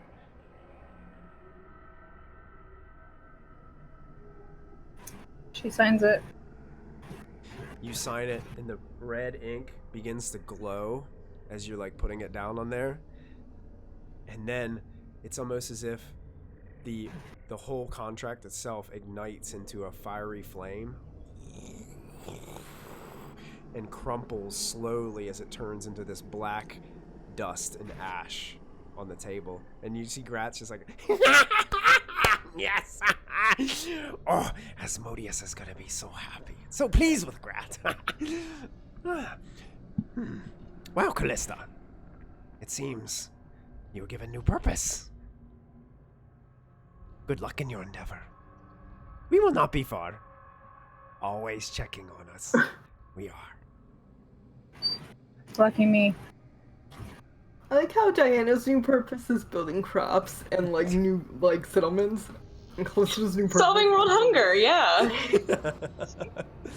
And at that point, you watch as this fiery red glow overtakes your mind, and you're just almost feel that free falling effect as you're getting towards like a brighter red light as you descend.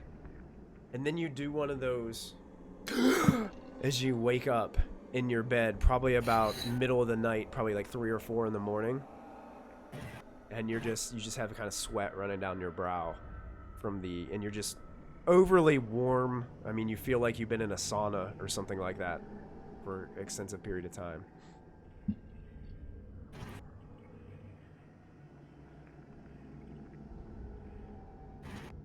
Wow. I'll wake up Diana. Huh? Hello? Hello? Yeah? What do you want?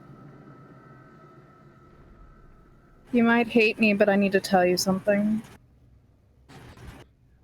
Okay, Diana sits up a little bit straighter.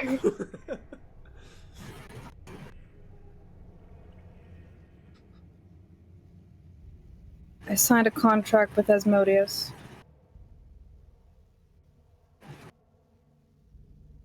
Please stay psych.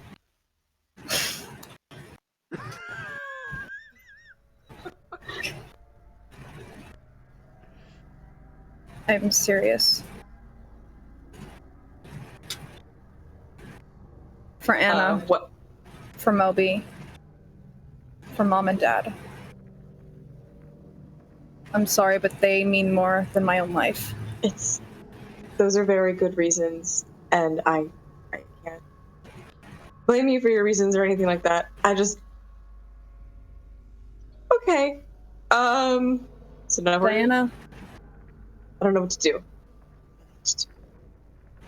I'm so sorry. What is it? I mean, this is fine, right? Like, you didn't sell your soul or whatever. Like, I love what did you. Sell? I'm in love with you.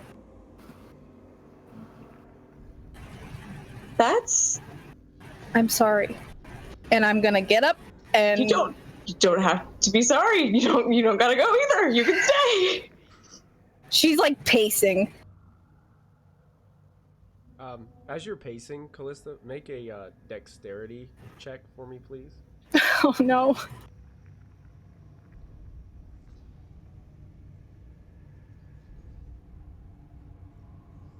Yeah, that seems about right. Oh my god. You stumble over what you believe to be Ashlyn asleep on the floor. She had a bunch of pillows stuffed under her bedroll, and is not there. Like, What? Where's Ashlyn? What do you mean, where's Ashlyn? That was her. No, she's not here. That's all her bedroll. That little slut. Look at her.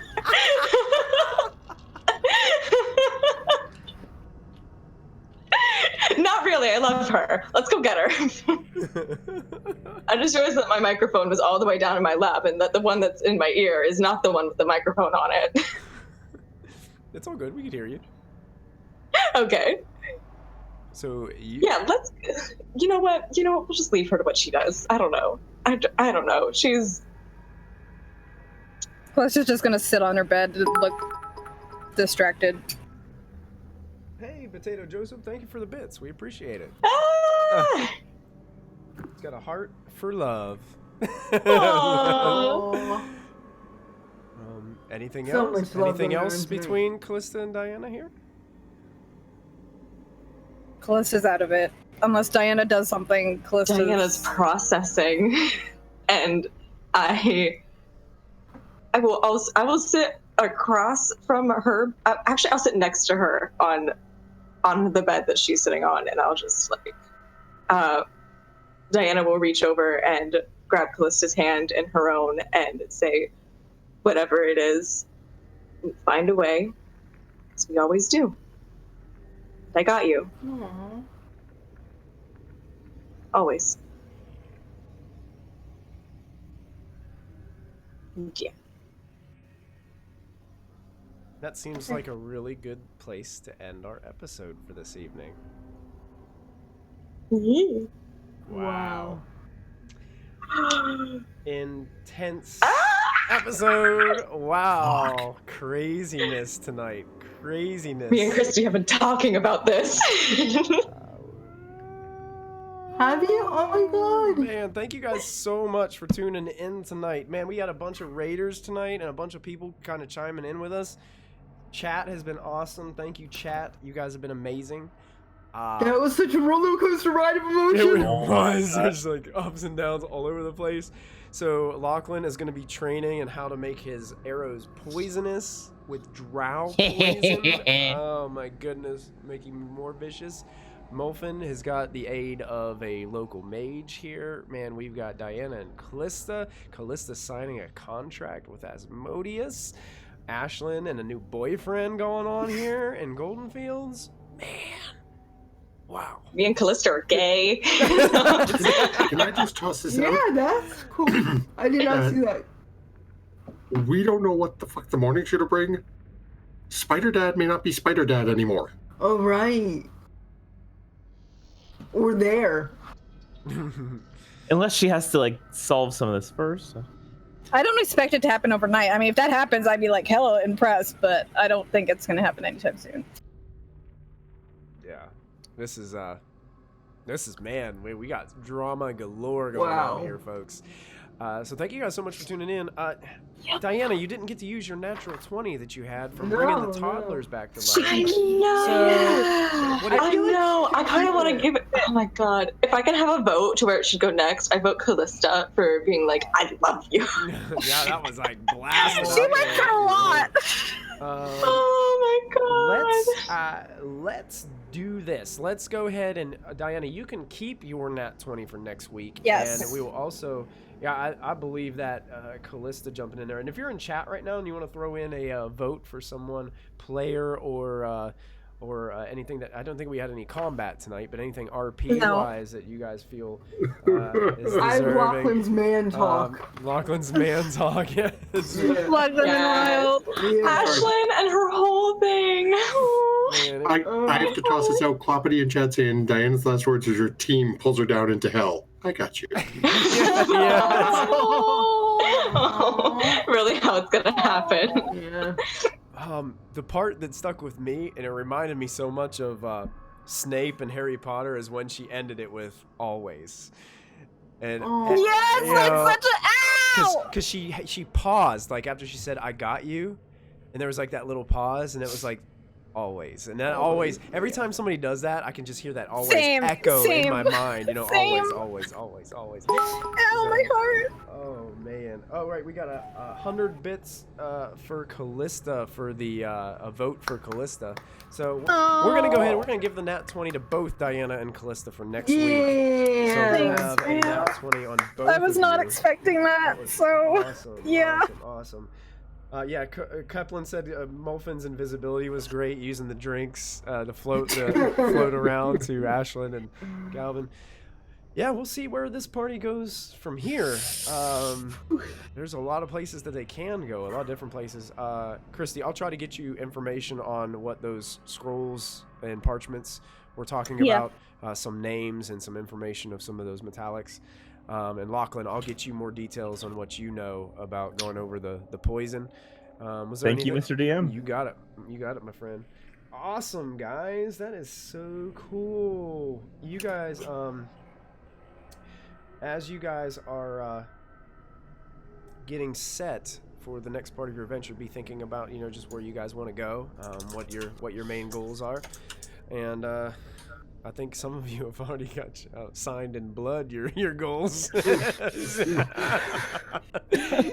So it's going to be interesting what happens. Do we have any announcements that we want to throw out there to some of our viewers about what's going on? I know that we said Tomb of Annihilation is coming to an end on the 30th, I believe you said. Well, it's coming to a Roughly. head. Oh, yeah. Again, there's probably going to be a little bit afterwards, but they're in the room. The big bad is on the scene. Battle is commencing. Awesome. Yeah, we got streams going on every evening. We've got Sarah running Curse of Strahd on Sunday. No night. Strahd this Sunday. No Strahd this Sunday. No. I will be at a football game. Oh yeah. Mystic Hour next Thursday. We'll be back with Detroit Become Human. So if you want to chill with some gaming and some screaming Christine, it's great. Yes, it is great. Come hang out with me. I enjoy watching her. Yeah. And don't forget, we are going to start a Shadowrun campaign on Friday nights starting November 1st. It's going to be like a once a month kind of deal in place of Storm King's Thunder on that day. Storm King's Thunder will still be on the other Friday nights, but I think we're going to do first Friday of every month, or try to keep it around the first Friday of every month, do a little bit of Shadowrun. So we'll be doing that soon. And until next time, when you're visited in the night by the imp named Grat, always remember that he will have a wonderful contract negotiation for you. From the man called from the archdevil they call Asmodeus. When you're wheeling and dealing, don't forget to add that proficiency bonus. And we'll see everybody next time. Have a good night, everybody. Okay, love you, bye. Good game, I'm everybody. sorry, love you, bye. Great game, everybody. We'll see you guys soon. Bye.